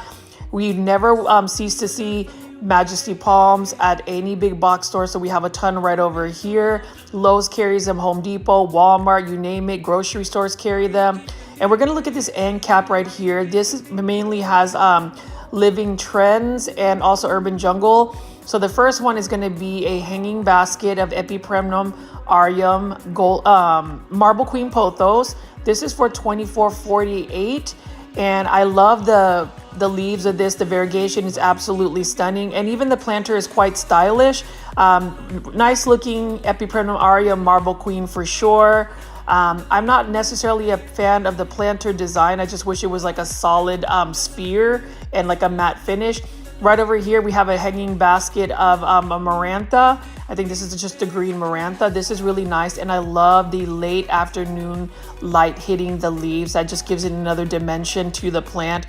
Really like looking at this Marantha right here. Now with Marantha, they are like similar to like Calatheas and Stramanthe. They are part of that prayer plant species, where they do require a little bit more high humidity, and they can be finicky when it comes to watering. You do need to keep the water moist, or the soil levels moist. You don't really want to just completely dry it out. And then this is one of my favorite pothos, or an Epipremnum aureum neon pothos. Look at how beautiful and electrifying the neon color is. It's almost like yellow, neon green, you name it. It is a showstopper when it comes to like easy care common houseplants. This one is also for $24.48. Living Trends release right over here for a hanging basket. And with Epipremnum aureum or pothos, they're one of the easiest plants. I would highly suggest getting this plant if you're a beginner to houseplants. And for those who have just discovered my YouTube channel, thank you so much for tuning in. My name is Richie, and I do plant shopping videos daily. I typically try to premiere them in the evenings now. I used to try to go for 7, but as of late, work has been very demanding, and so they've been a little bit later. But just know that I will do my very best to give you guys daily content. And we are looking at this Philodendron hederaceum, just a normal green form. We have the Brazil and some other variegated versions, but I do love looking at these hanging baskets. I am happy that I have 3 hanging baskets at my home that are successfully hanging in front of my window seal in my kitchen, and it's been doing very well. None of it has actually like fallen, and I'm using these command hook type strips that I got from Amazon. This one is a nice Jensen ficus bonsai, and that one is for $18.98. Nice looking one with a little bit of top dressing with some of that fake moss. And then I saw this at a grocery store last night. This is by Live Trends. Really nice looking Valentine's plants. These are all air plants, and I think those are really cool because they look like those heart sweet tarts that you get on Valentine's. So that's really nice. But as far as plants go, most Home Depots have an end cap of Live Trends plants as well as Urban Jungle plants. So this one is an Urban Jungle release. This is a hanging basket of Philodendron micans. Really nice. There's just a little bit of yellowing on the leaves, but nonetheless, I love Philodendron micans. And then we have some more Epipremnum aureum or pothos. We have the golden pothos on the left, and then the neon pothos on the right. And then right over here, we have another Dracaena. This one is a beautiful Dracaena. I don't know if it's really a hurricane. The hurricane has a little bit more twisting to the leaves, but I do like how this Dracaena does curl. So this might be a hurricane. Either way, Dracaenas are underrated plants. I don't think a lot of people really actively collect them, but they are absolutely gorgeous. This one is another Urban Jungle release. I do love Urban Jungle 6-inch potted up plants like this in the planters. I just wouldn't spend the money. I think they are around like 24 something. Nonetheless, they're beautiful. I just wouldn't spend the money because I am a little bit more particular about what planters I put in my space. And then we're gonna go pan over here, and you see how beautiful that afternoon light hits the plants. They are definitely living their best life, especially that Vanda orchid. And we have for $2.98 a bunch of air plants right over here. So with air plants, basically you just put the air plant in water, soak it completely, and let it dry off, and that is it. So I really like that. I don't have air plants in my collection, but that might be something I might add. And then we have this Vanda orchid right over here.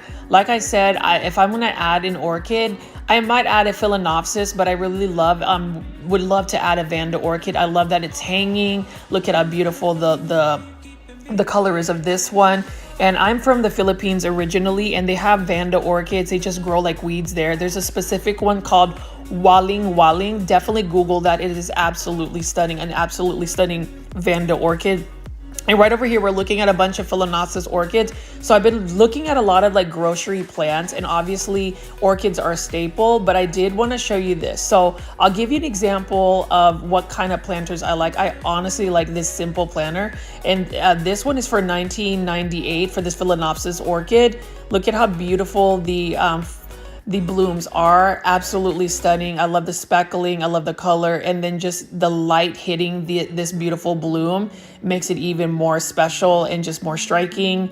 We have some more Phalaenopsis orchids right over here. I'm just going to go pan out. So one thing I'm working on is, as I do my big box stores, is taking the time and really just featuring the plant in its entirety, close-ups of the plant and just the foliage, blooms, you name it. I'm going to try to get you that full, that type of content. And right over here, we have some Kokedama bromeliads. So that's really cool. It does not use plastic, so I love that. And it's really called a Kokedama. But Kokedama is basically a Japanese form of a moss ball. Moss ball. So basically, they plant the plant and wrap moss ball around it, and it hangs. So that's really cool. And then I talked about Lowe's always having a diverse selection of orchids. So right over here, we have an orchid, Calathea, and this one is an interesting one right over here. So you can see that they have, actually these are not Calathea, these are Vanda orchids. I'm so sorry. But you see that they're little small orchids that are available. And then we have some cool Kokedama orchids right over here. I think that's super cute. Look at that. The moss ball is already ready to go. And this one's for $21.98. The care with the moss ball is, or the Kokedama, is you just submerge the entire ball in water and then let it just drain completely, and then you are good to go. Now, we have some Vanda orchids right over here. Actually, that is not a Vanda orchid. This one right over here is a Vanda orchid. So you can see they're wrapped around high humidity. It's not in bloom yet, but you will see that if you do grow it and get it to bloom, look at how beautiful that bloom is. Now with the Vanda orchid blooms, they last for quite a while, so that's something that to look forward to. And then we have some more orchids here. They do have Calathea orchids. Look at how beautiful the bloom shapes are, and even just a tiny orchid right there.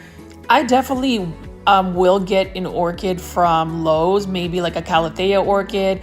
I just need to do a little bit more research with my plants. Like this one is a cool Vanda orchid. This one's got a yellow one, but Vanda orchids definitely don't need to be in like orchid mix. It just likes to hang in a hanging basket with some of the aerial roots. And then this one right over here is another type of orchid.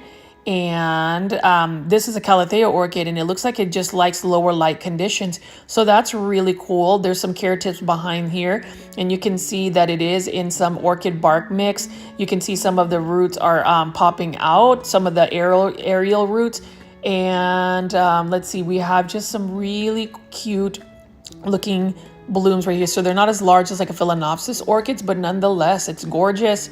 I'm going to do some research and find me an orchid YouTuber, because I would love to see what orchids would really be like in terms of like somebody who's actually collecting orchids, not just for the blooms, but just for the different types of species. So I love Lowe's. You will always find me in Lowe's. I honestly find myself at Lowe's, Walmart, Home Depot, grocery stores on the daily now, just because I don't know, I like making these videos, and that's another planter I would put in my collection. So you can see that that's kind of like my aesthetic, just very simple neutral colors to my plants. I promise that I will eventually do a home tour video of my plant collection, but it's just going to be a little bit. I've pretty much hoarded a bunch of plants from my plant shopping video, so I want to make sure I style them and just get them situated. Here is a Scindapsus trubii Moonlight by Costa Farms Trending Tropicals. Now this is for $19.98. I love the silvery foliage. I always, mention that in all my videos. And you know what? This has become fairly and easy to come by plant. You'll find that. And then here's a really nice Epipremnum pinnatum Baltic blue. So this is another, it's similar to a pothos, but this one is a Baltic blue. In the Philippines, we call this tibatib because they just go rampant. So it's an Epipremnum pinnatum like a Cebu blue, but this one is just the Baltic blue. This one tends to fenestrate easier than just the Cebu blue one. It doesn't necessarily need to even be on a pole. It just fenestrates a little bit easier. And then this one right over here, you can see that this is another Vanda orchid. Look at all the aerial roots. And look at that beautiful purple bloom right there. These do look like they need to be at least watered. I know that I visited this Lowe's for more than a month now, and I've seen these Vanda orchids, but they definitely need to get a little bit of water. I don't know if they're necessarily watering the Vanda orchid. So the way you would water a Vanda orchid is you would take like a spray bottle of water and literally just mist the roots. They will turn green and you'll know that it's hydrated. And then I've been looking at Photonia plants. These are Exotic Angels by Costa Farms. These are for $5.98. And look at how beautiful this Photonia is. This is called the Pink Angel. I love pink plants. Look at the pink veining. With Photonias, they definitely need higher levels of humidity, but they're fairly common and easy. And then right over here, we have the very common Croton Gold Dust. I have a larger version of this, and I'll say I wasn't necessarily a fan of crotons, but now I've learned to like them. I might want to add some more crotons as the summertime comes around or as it starts to warm up, because I know that they will thrive better in higher light conditions. And this one is a really nice larger form Photonia. This one is a Juanita Photonia. So if you notice, the Pink Angel has smaller foliage. Well, this one actually has much larger foliage, and actually there's even larger Photonia, the Pink Wave, but I will see if I can find the Pink Wave. But look at how beautiful the leaves are. I may start collecting Photonia just like the waffle plants that I saw from Costa Farms, but look at the leaf size and the leaf shape. These are both for $5.98 by Costa Farms. So I love the Exotic Angels line. And then right over here we have a Pilea Dark Galaxy, or I think Dark Mystery, like this plant right here. So it's a Dark Mystery Pilea, $5.98 as well. These need to be more so in terrariums. They require really high humidity. And over there is some type of Syngonium, and I think it's a Syngonium Berry Illusion. And then we have this, one of my favorites. I'm looking for a large hanging basket of this, but this is a Philodendron Hederaceum Lemon Lime. Look at how beautiful this is. So if you're gonna have me pick between a Neon Pothos and this one, I would choose this one just because it has a really nice shape to its leaves. You can see there's a Neon Pothos right there. They're very similar. It's just the leaf shape. I do like that heart shape from the Hederaceum. And then right over here, we're gonna pan over. So it looks like, Costa Farms tends to just send trays and trays of the same plant. I would really love to know what their propagation looks like how long does it take to actually grow all of these plants so they'll be ready to go for a big box store. But as you can see, Syngoniums are one of my favorite plants. This one is another Syngonium, one that's common that you would see out in a big box store. You can see that the roots are fairly established. It's another some type of illusion. Now, the thing about Syngoniums is they do require bright indirect light. If they don't get as much light, they start to get leggy. And speaking of bright indirect light, we have some type of Dieffenbachia here. I would love to really add a Dieffenbachia to my collection, but it's just one of those plants that I know I don't necessarily have the high light conditions. My high light conditions for that area would be for some more of my other plants that I like more so than Dieffenbachia. There is a Dieffenbachia that I want to add. It's a Dieffenbachia Sparkle, and I'll show you that. I know this Lowe's has it, but look at how beautiful the light hitting this Dieffenbachia is. Not 100% sure what this Dieffenbachia plant ID is, but this one is for $12.97 in a 6-inch planter, and they are wick and grow. So basically you would put it in one of these wick and grow planters where at the bottom there's like a water reservoir, and then it's self-watering. You just stick that in there and basically voila. You don't really need to water it from the top. It just sits on top of there, and the little wick actually draws water into the soil. That's a really good planter. I actually like the planter, and I might consider getting the planter someday for any of my self-watering, but I really think self-watering is the way to go. I hope that Costa Farms continues to like push their trending tropicals with self-watering planters, because that would just make it easier for a lot of plant parents, just because then you won't have to worry about overwatering or underwatering. The only way you would underwater is basically if you don't refill the reservoir. And it prevents fungus gnats, because fungus gnats is a pest that thrives in like moist soil. That's how their eggs hatch. But if it's completely dry, then their eggs won't hatch. And then right over here, we have some more hanging baskets. Look at how gorgeous the light is hitting these plants. It just gives it a different like look and appearance. And right over here, we were just talking about waffle plants. Like, I am in the market or just looking for a purple waffle plant. Now, I don't want to pay $7.98 for this one. This one's a larger size. But if I find one that is really fresh and nice, I'll pay the full price of the $5.98, just because I think this is such a cool looking plant. Love the texture, but more so I love the undertone of the purple. And then this one right over here is another croton.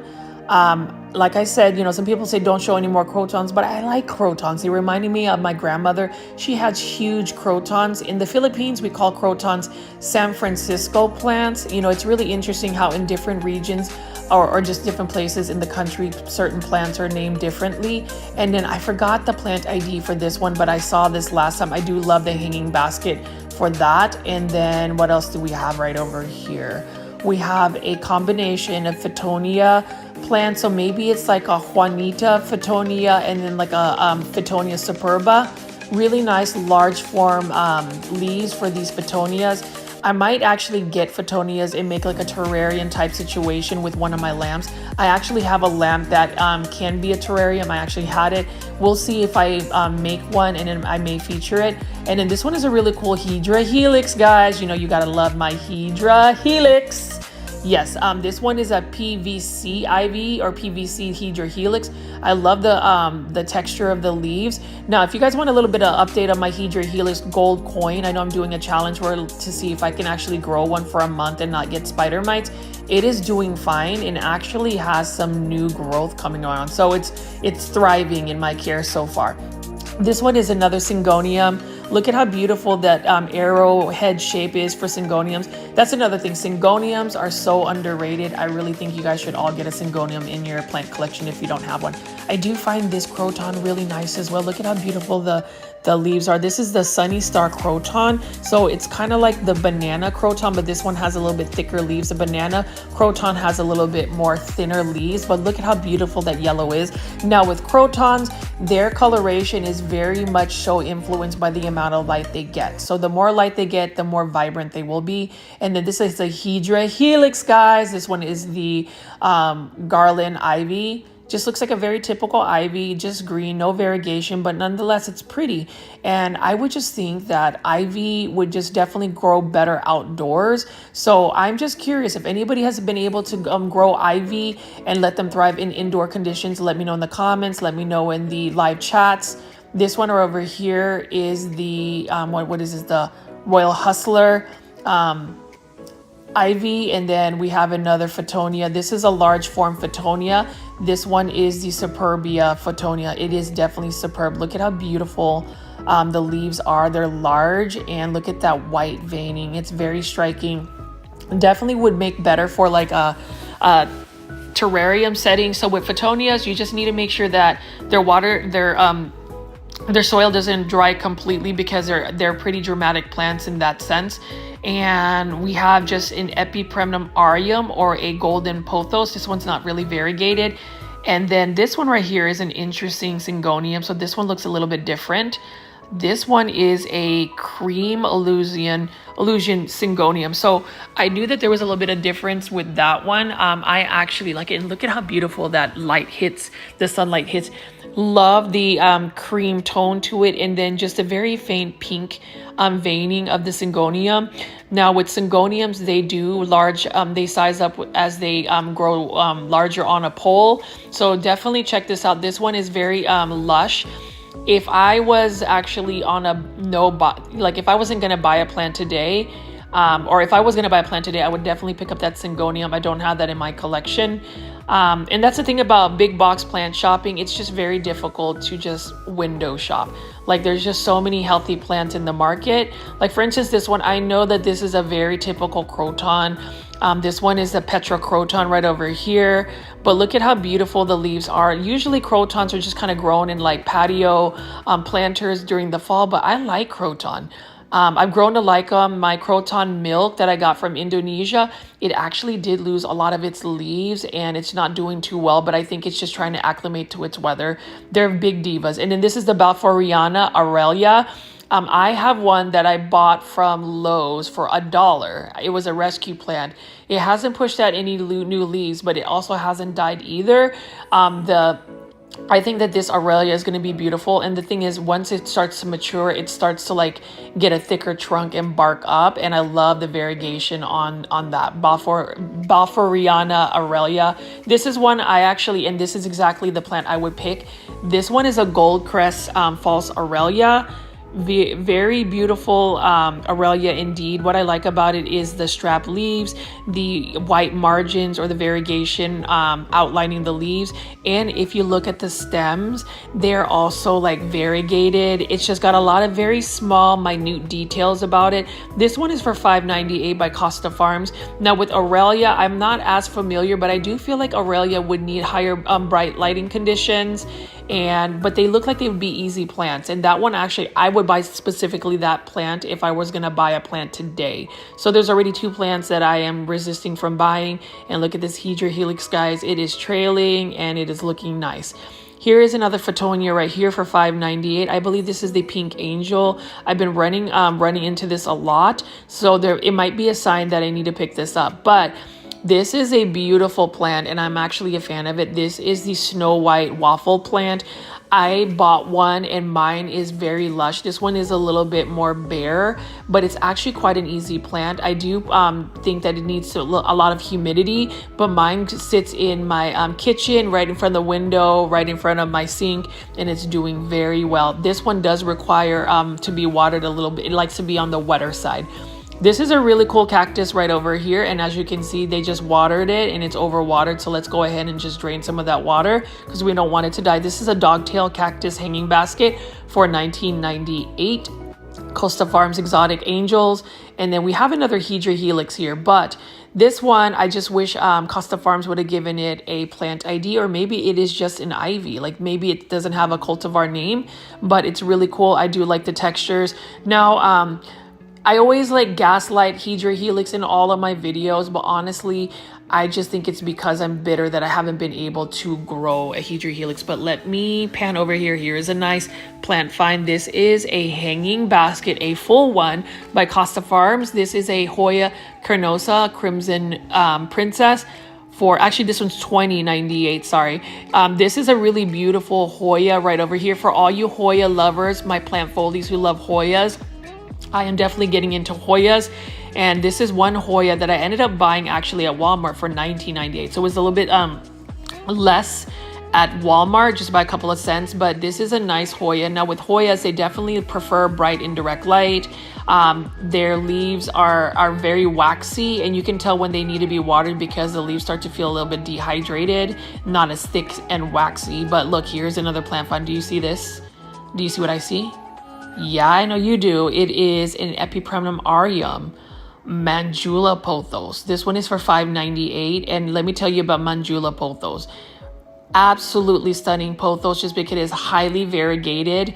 I really love Manjula because the Manjula pothos actually has like a rounder shaped leaves. And it's just variegated, highly variegated. Now, if you grow a Manjula pothos up a pole, you will get very large, highly variegated leaves, almost to the point where it almost looks like a variegated Monstera albo. So that's another plant hack. If you can't afford a Monstera albo, get you a Epipremnum aureum Manjula pothos, grow it up a pole, and you will see the leaves upsize, and it's absolutely gorgeous.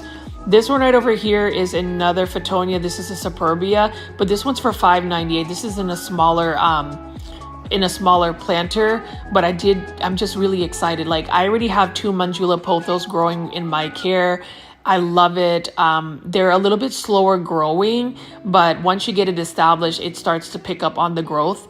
What else do we have here? Now we have these smaller purple waffle plants like this one. I just feel like I've seen better specimens that are a little bit more full at Lowe, so I'm gonna refrain from buying it, but this one's not bad. It's not crisping, it's very healthy, fairly healthy and whatnot. I am looking for a Belgian waffle plant as well, so I can complete my my collection. There's the Snow White waffle, this purple waffle, and the Belgian waffle. The Belgian waffle is actually pretty cool because it has like tan variegation, like caramel, but this one is literally a purple plant. Love it, love it, love it. It would go well with like a dark foliage collection, like maybe a Raven ZZ and like a reverted philodendron pink princess. That would just be really cool. And then we have some more crotons here. These are all croton gold dust, very common croton. And then what else do we have here? We're just gonna pan over and see that this Lowe's is absolutely full with plants.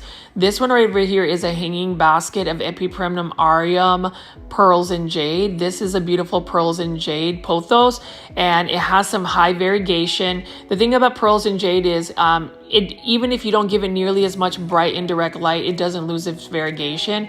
And then this is a really nice Hawaiian spider plant. So YouTube plant influencer David Morales found a smaller version of this hanging plant, and it was in perfect condition. And this one actually is in perfect condition, but I don't really want to buy a spider plant for $20.98. I feel like I can get a better deal if I go to like a grocery store, but nonetheless, this is a beautiful plant. There's several spider plants here, and I would really love to see just the little spider babies come out. That's such a cool thing about this plant is it just produces pups and just brings them out, and all you have to do is cut them, put them in a little bit of water, and you have a new spider plant. So that's pretty cool. And then we have a ponytail palm, and somebody said that a ponytail palm is more of like a succulent and not really a palm. So thank you for the plant foley that gave me that insight. And that's what I love about having live chats, live premieres, and just commentary. You guys give me the best plant insights as well. Now this one's really cool. This is a pink illusion syngonium. So I haven't seen a pink illusion syngonium. There's different types of illusions. Actually, I'm very tempted to buy this syngonium because I haven't gotten, I haven't added a syngonium in my collection. Nonetheless, this is a really cool syngonium as well. What I like about the syngonium is the dark leaves and then just the veining, the gray, like the lime green veining, and then just the red veining in the middle as well. And then we're going to take a look at this. This one is another one. This one is a berry illusion syngonium right over here. Not bad at all. I love syngoniums. I have quite a bit of syngoniums in my collection, and obviously that Hoya carnosa crimson princess hanging basket is lovely for sure. And now we have some self-watering planters by Costa Farms. These are for $15.98. This one is the Dracaena Hurricane, so you can see it kind of spinning around. Really cool. And then this is a Philodendron Hederaceum Brazil, beautiful hanging basket by Costa Farms.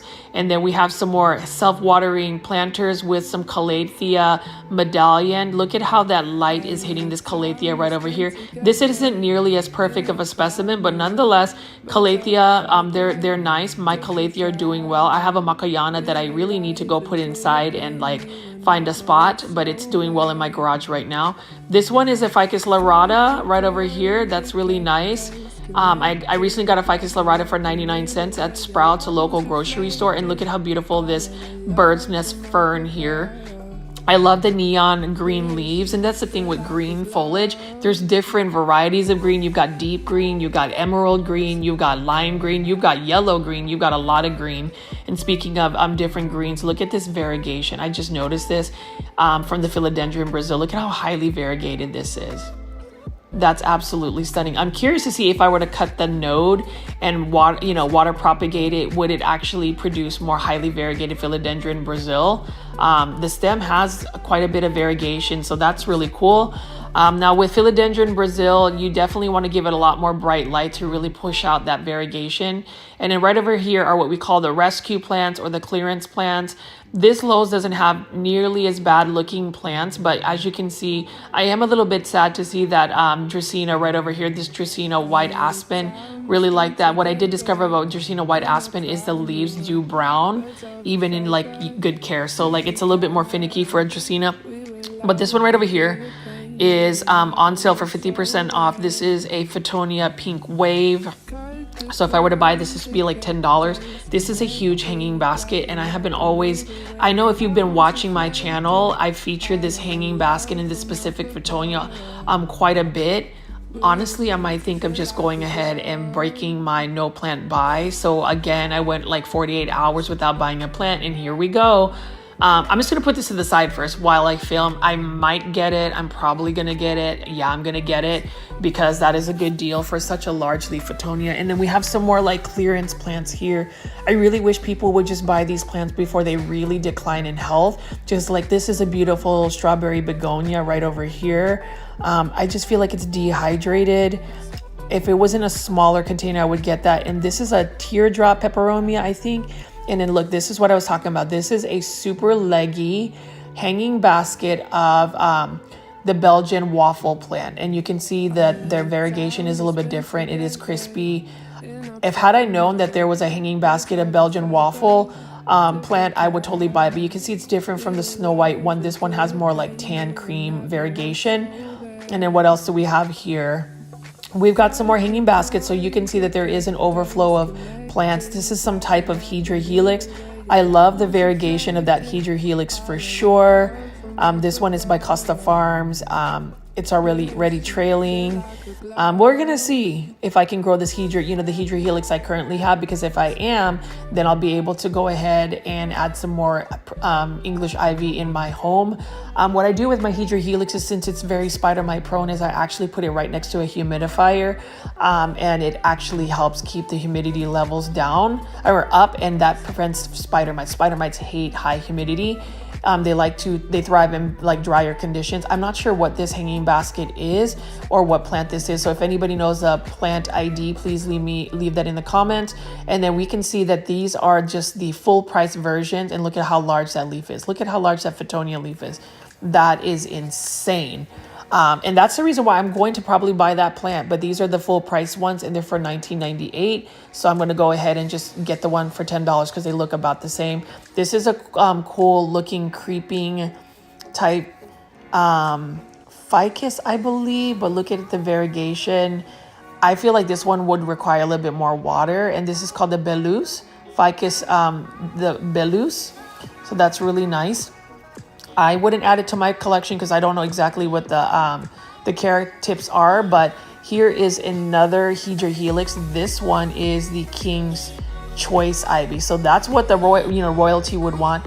Look at the texture of the leaves. They're very pointy, beautiful green ivy. Hedra helix is beautiful. I just really wish that it wasn't such spider mite prone. I know somebody was like, they're now afraid that, I mentioned that I'm afraid about spider mites. It's really my personal experiences. It may work for some other people, but for me, I've just killed like 12 of them because of spider mites. So we'll see. And then here's another Hoya carnosa Crimson Princess. So they have a couple of like hanging baskets going on at this location. So clearly I might have missed a restock because there's a bunch that have already sold through. And then this is a Scindapsus hanging basket. Beautiful Scindapsus. It's also known as the silver pothos, even though it's not really an Epipremnum aureum. Nonetheless, they have very similar care tips and growth patterns. So that's really cool. And this one is another cool spider plant. This one is the curly one. I like it. It's interesting, and it'd be interesting to see its babies as well. Look at that. It looks like curly hair right over here. Really cute plant. I definitely think that this is a plant that you need to like hang. And this one is by Costa Farms as well. So really happy with what Costa Farms has been releasing. I'm hoping that they will release some really cool plants this year. Mind you, we're in the last week of January, so spring hasn't hit. So you will definitely get a lot of plant content from me as it becomes more readily available. Now this I thought was some type of Hoya, but it's actually some type of lipstick plant. I think it's a mini variegated lipstick plant. So I'm thinking lipstick plants are similar in care to Hoyas, because if you touch their foliage, they're very waxy as well. And look at some of the variegation. This one is for $15.98 in a smaller hanging basket. I'm not familiar with lipstick plants, so I would refrain from buying it, but that's really cool. This is a Schefflera Moon Drop. Really nice Schefflera, so it doesn't have such stark like variegation, but nonetheless, I love that it has like white outlines around the leaves. So I think that that's really cool.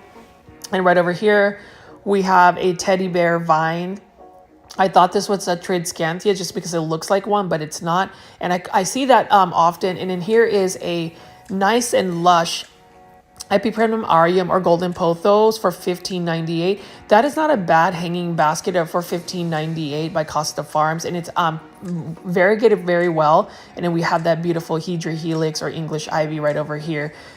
We have a Philodendron Hederaceum cordatum, just a regular one right here. And actually, if I'm going to get another Hedra helix or ivy, I'm definitely going to get this. This is the Hedra helix Wonderful Ivy. That's what it's called by Costa Farms Exotic Angels. This one is for $5.98, but look at how beautiful the leaves are. It's super cute. It reminds me of like trident maple leaves, the trilobes, but look at how gorgeous that variegation is. Because I just like variegated plants in general, but this is really cute. So that might be another Hedra helix I will add to my collection. And then right over here, this is really cute. I thought this was another type of Hoya, but this is a pink passion lipstick plant. So I might get into lipstick plants as well, just because they have that waxy texture around it. And that's just really cool. Like I love finding and discovering new plants. And as you can see, that Exotic Angels hanging baskets are really cool. Look at how beautiful that is. That is super cute. Love the leaf shape. It's got like a very subtle pink, not pink, subtle heart shape to it, and you can see that there's new growth. So this one is happy. I hope somebody ends up buying this lipstick plant, because it looks very healthy, and I would hope that it wouldn't end up in the rescue me or clearance section. But look at that, it's already trailing. I'm assuming that this would be an easy one to propagate, and this one is for $20.98. So I love Costa Farms plants. I'm glad that they're able to supply big box stores so we can have more exotic plants readily available. And this is a Peperomia serpens. Okay, like this is interesting. I have never seen a Peperomia serpens in real life, so I like that. This one is a little bit leggy, however. It may just need some more bright indirect light. And then this was a plant I was asking for a plant ID, but it looks like Costa Farms has actually put the plant ID on this. It reminds me of some kind of herb, but this is a Hemigraphis ZZ plant. Really cool. I like the pink and lavender stems. It's really nice. And then these are some more mini variegated lipstick plants. So that's really cool that Costa Farms has that available, especially in these smaller hanging baskets. I think they work well. And look at how beautiful the variegation is on that. I'm not 100% sure about the care tips, but I would assume that it's similar to like a Hoya. And you can see there's a fern there. We have some more strawberry begonias, and we have another spider plant Hawaii. Look at that. That one is a smaller version as well for $15.98. I just feel like I can find me a spider plant for a little bit less at like a grocery store. So that's an easy plant as well. The only thing is the watering. Sometimes you have to give it better quality water. Otherwise the leaves start to like brown up. And that's a small version of the strawberry begonia. I might actually add a strawberry, but there's a lot of things I might add. So guys, take it for a grain of salt. If I mention I might add it, I may not. I just know that the first time I really started growing plants about 2 to 3 years ago, I ended up being overwhelmed because I ended up getting more than 100 plants, and just the watering and everything just got out of hand. And then I got a pest infestation, and it was just really sad. But I keep going back to this. I wish they had a smaller, like a smaller, Exotic Angels, like 3.5 inch plant. For that, I don't really want to buy a hanging basket. And this one right over here, I think I saw this on YouTube as well. This is another plant that I would love to add to my collection. It looks like it'd be easy to propagate. Like, I don't know if it's one of those where you just cut under the node and then it would just root. And look at this begonia. I wish somebody would rescue that begonia because it's beautiful. Who knows? I'm hoping that maybe my plant videos, and this one right here is also needing to be rescued. My plant videos will encourage some local Dallas-Fort Worth locals to go to this Lowe's. Now, this is the Lowe's off of Preston Road, and it is off of Warren. And it's right next to the 99 Ranch. So definitely check this one out. This one is a nice one, but look at how massive this spathiphyllum or this peace lily. This is for $49.98. It has so many spathiphyllum in it. This is super lush. It's not as big of a foliage as what you would see at Home Depot, but nonetheless, it's a super full plant. And this is the Dieffenbachia I definitely would add to my collection. This is the Dieffenbachia Sparkle. I went ahead and just Googled it and found it on Costa Farms website for Dieffenbachia, and it had the plant ID, so I was super excited about that. Care tips for Dieffenbachia: bright indirect light. They are susceptible to spider mites, so that's the one thing you just need to watch out for as far as pests. And then you just need to make sure that you water regularly. Wait till the soil is completely dry and then water again. And you can see that this Lowe's actually merchandises their plants very well. This is one of my favorite aglaonema right over here. Look at that. Now this aglaonema of mine actually ended up getting some yellowing leaves, so I think that's a sign of spider mites. I do have it in a drier area, so I've been a little bit lazy, but I really don't need to be. I need to go ahead and make sure to spray it down with like insecticidal soap, get some neem oil on it, and just monitor that. This one is a typical aglaonema. You will see that is an aglaonema red Siam or red Aurora. Easy to care plant. If you are a plant foldie, I highly encourage getting aglaonema because they're very easy and they provide a very like interesting leaf foliage, textures, colors, you name it. This one is an aglaonema Maria. That's really nice. I'm gonna put the Maria next to that Mystic Silver. I think that's what you call that aglaonema. And then we have some more Dracaena right over here. I think those are Dracaena Hurricanes. I could be wrong. And then we have a Calathea Dottie. This one is for $19.98 by Costa Farms Trending Tropicals. Beautiful Calathea. I think if I'm going to add a Calathea, this would be the next one. So I have a Calathea orbifolia and I have a Calathea macoyana. And look at this. This is interesting. Another plant discovery. So it looks like Costa Farms is now pushing out some aglaonema snow. Look at how beautiful the variegation is. And guys, you see all that white variegation. Just know that this particular aglaonema, or most aglaonemas, can tolerate lower light conditions. So like you'd be able to sustain this white variegation. Obviously, the more bright and direct light you give it, the more white it's going to be. But that is an absolutely stunning aglaonema. I already have it in my collection, but nonetheless, that's one of those like plants that you can definitely put in a darker area of your space and it will light it up. So I'm going to pan out over here and you can see that this Lowe's is fairly stocked. They have a lot of plants to choose from, and that just brings me a lot of joy to be able to walk around and show you what I'm seeing. Hopefully this inspires new people that are new to houseplants to go and buy you a plant. You know, plants really make people happy. They bring you a lot of joy, or at least they bring me a lot of joy. And what brings me even more joy is you guys have taken the time to just listen to me talk. I say I ramble for about an hour, but if this is the kind of content you want to see, I promise you I will give you guys daily content on plants. Like, look at how lush this one is. Now, what I find interesting is, do you see the stems on this one? This aglaonema has like variegated stems. Part of me wants to just pick this up because the other aglaonema has white stems. Part of me wants to pick this up and like separate the variegated one and like try to grow it. We'll see. I mean, this is for $15.98, so it's not bad for an aglaonema. I might actually come back to this at another day because, you know, I'm going to find myself, you know, filming this this place like 2 to 3 days later. So hopefully it's still there, and if it is, I might go ahead and buy it. We'll see.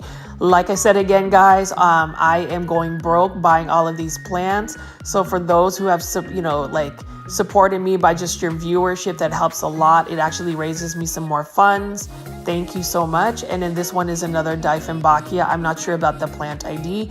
And then for all the plant foldies during the live chats that have dropped a super sticker, super thankful for that. And even I can check my videos where I'm like surprised that somebody dropped like a tip for me. That really helps me a lot, and it actually funds my my plant, excursions.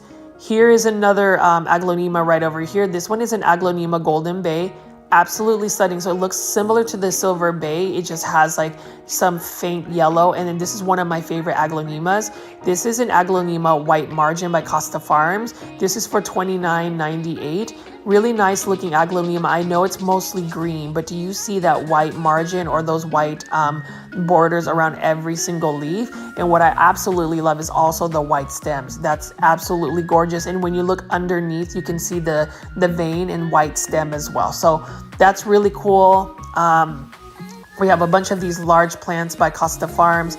And if you pan it, look at how much greenery we have at this Lowe's location.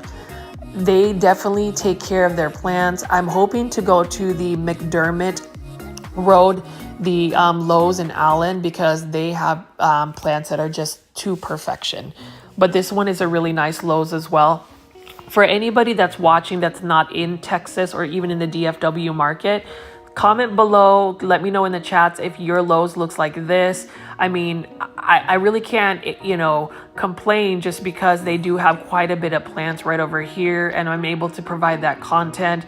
I will say, if you have any questions about the plants I featured, please leave them in the comments. I respond to every single comment that is, placed, as well as the live chats.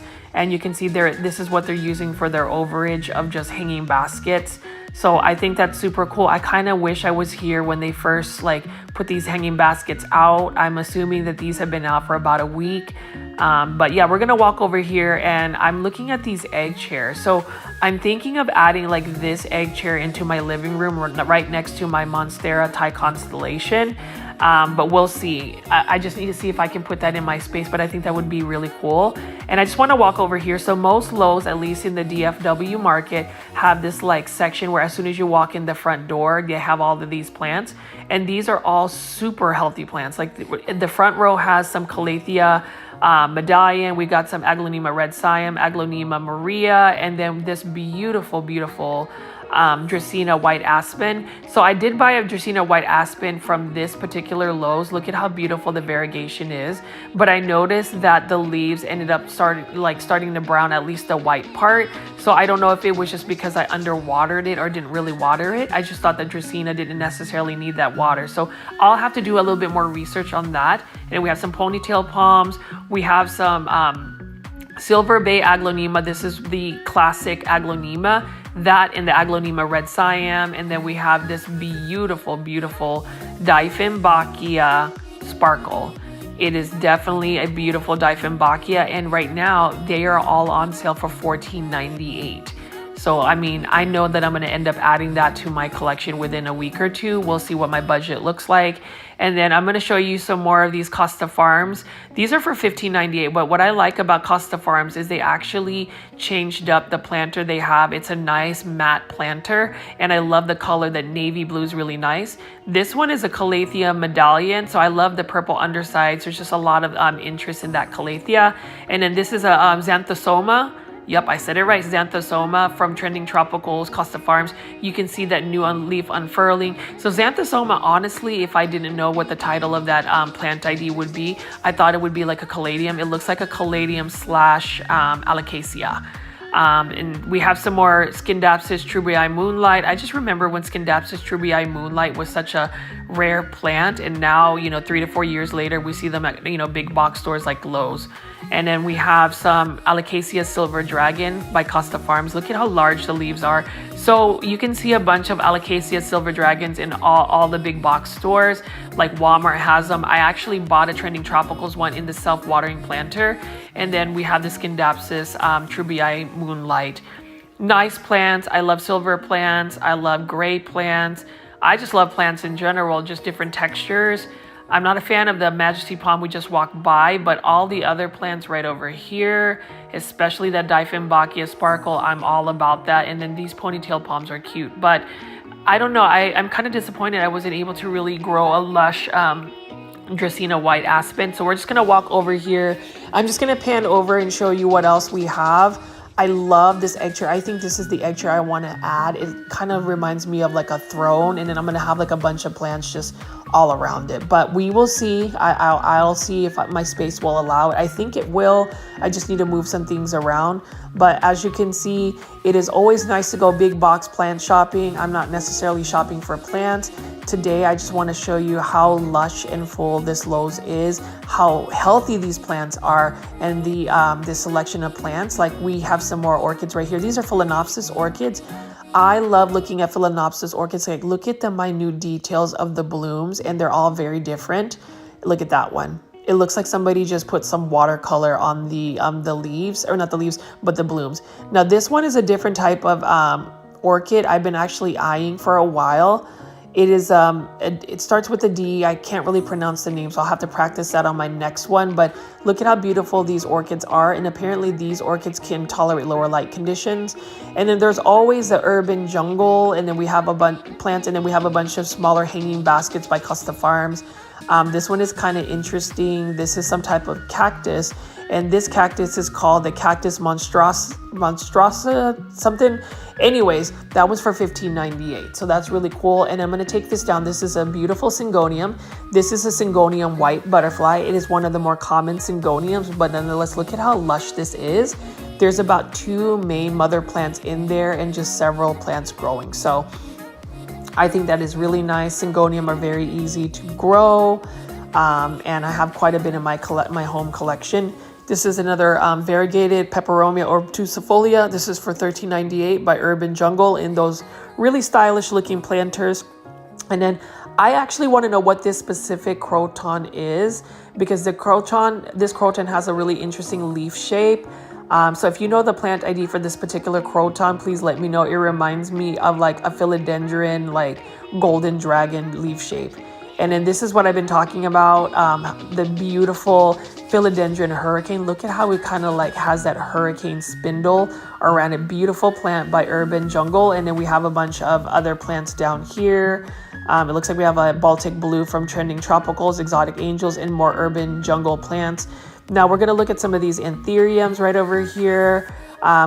They're healthy anthuriums, but I feel like you get a better deal. So this one is like, I think $13 or 13 something, but at Walmart you can get a larger anthurium for $15.98 by Growers Bench, Growers Bench.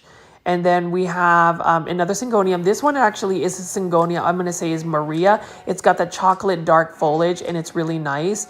I've never really had, syngoniums growing in a hanging basket, but they can trail. Syngoniums, for me, in my opinion, grow better up a pole. That's when you can see the mature leaves, and it's just really cool. But I'm just going to walk over here and show you what else we got. That Vanda orchid. But anyways, guys, plant foldies, again, thank you for always tuning into my channel. I hope you guys will, visit me on Instagram at GrowFolds. Please add me there. You can DM me or leave a comment anytime. I will try to respond to you guys as much as possible. But my goal is to create a plant community called the Plant Foldies of GrowFolds. So, please share my videos, like, subscribe, make sure you have the notification bell on. I am working very diligently to get you guys beautiful plant content. Tomorrow, I plan to visit several local nurseries, so we're going to see what kind of content I produce for y'all. And this one right here is a teardrop peperomia. Look at how beautiful this is and lush for a hanging basket. This is for $20.98. I would totally pick this up if I could actually grow more hanging baskets in my home if I had the space, but more importantly, if I wasn't on a no plant buy. So we'll see how, that all pans out, especially in the springtime when I'm sure there's going to be even more plants available. But yeah, there's just lots of hanging baskets here. That's one thing I'll say. Lowe's has the most Costa Farms plants. I really like that they have such diversity here, such healthy plants. Like, look at that spider plant right there.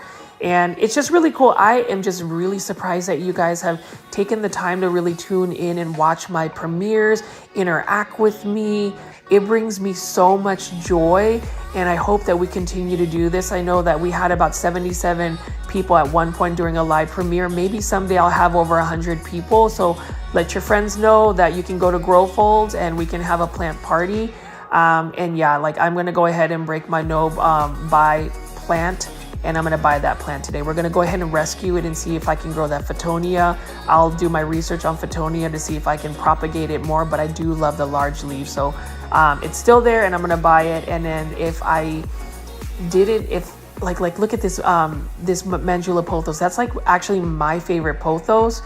If I just, you know, I didn't want to really spend another $5.98 when I have Mandula pothos that I can take cuttings and propagate. But if you want instant gratification, I mean, you should buy this. And that's really cool because Mandula pothos are a little bit harder to find in terms of exotic angels and at big box stores. Like sometimes you'll find them, sometimes you won't.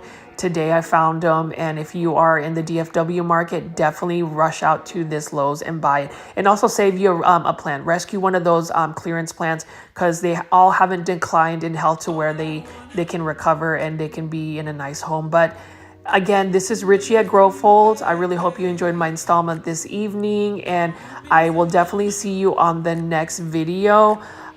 Please like, comment, subscribe, hit the notification bell, and I will catch you on the next video. Bye.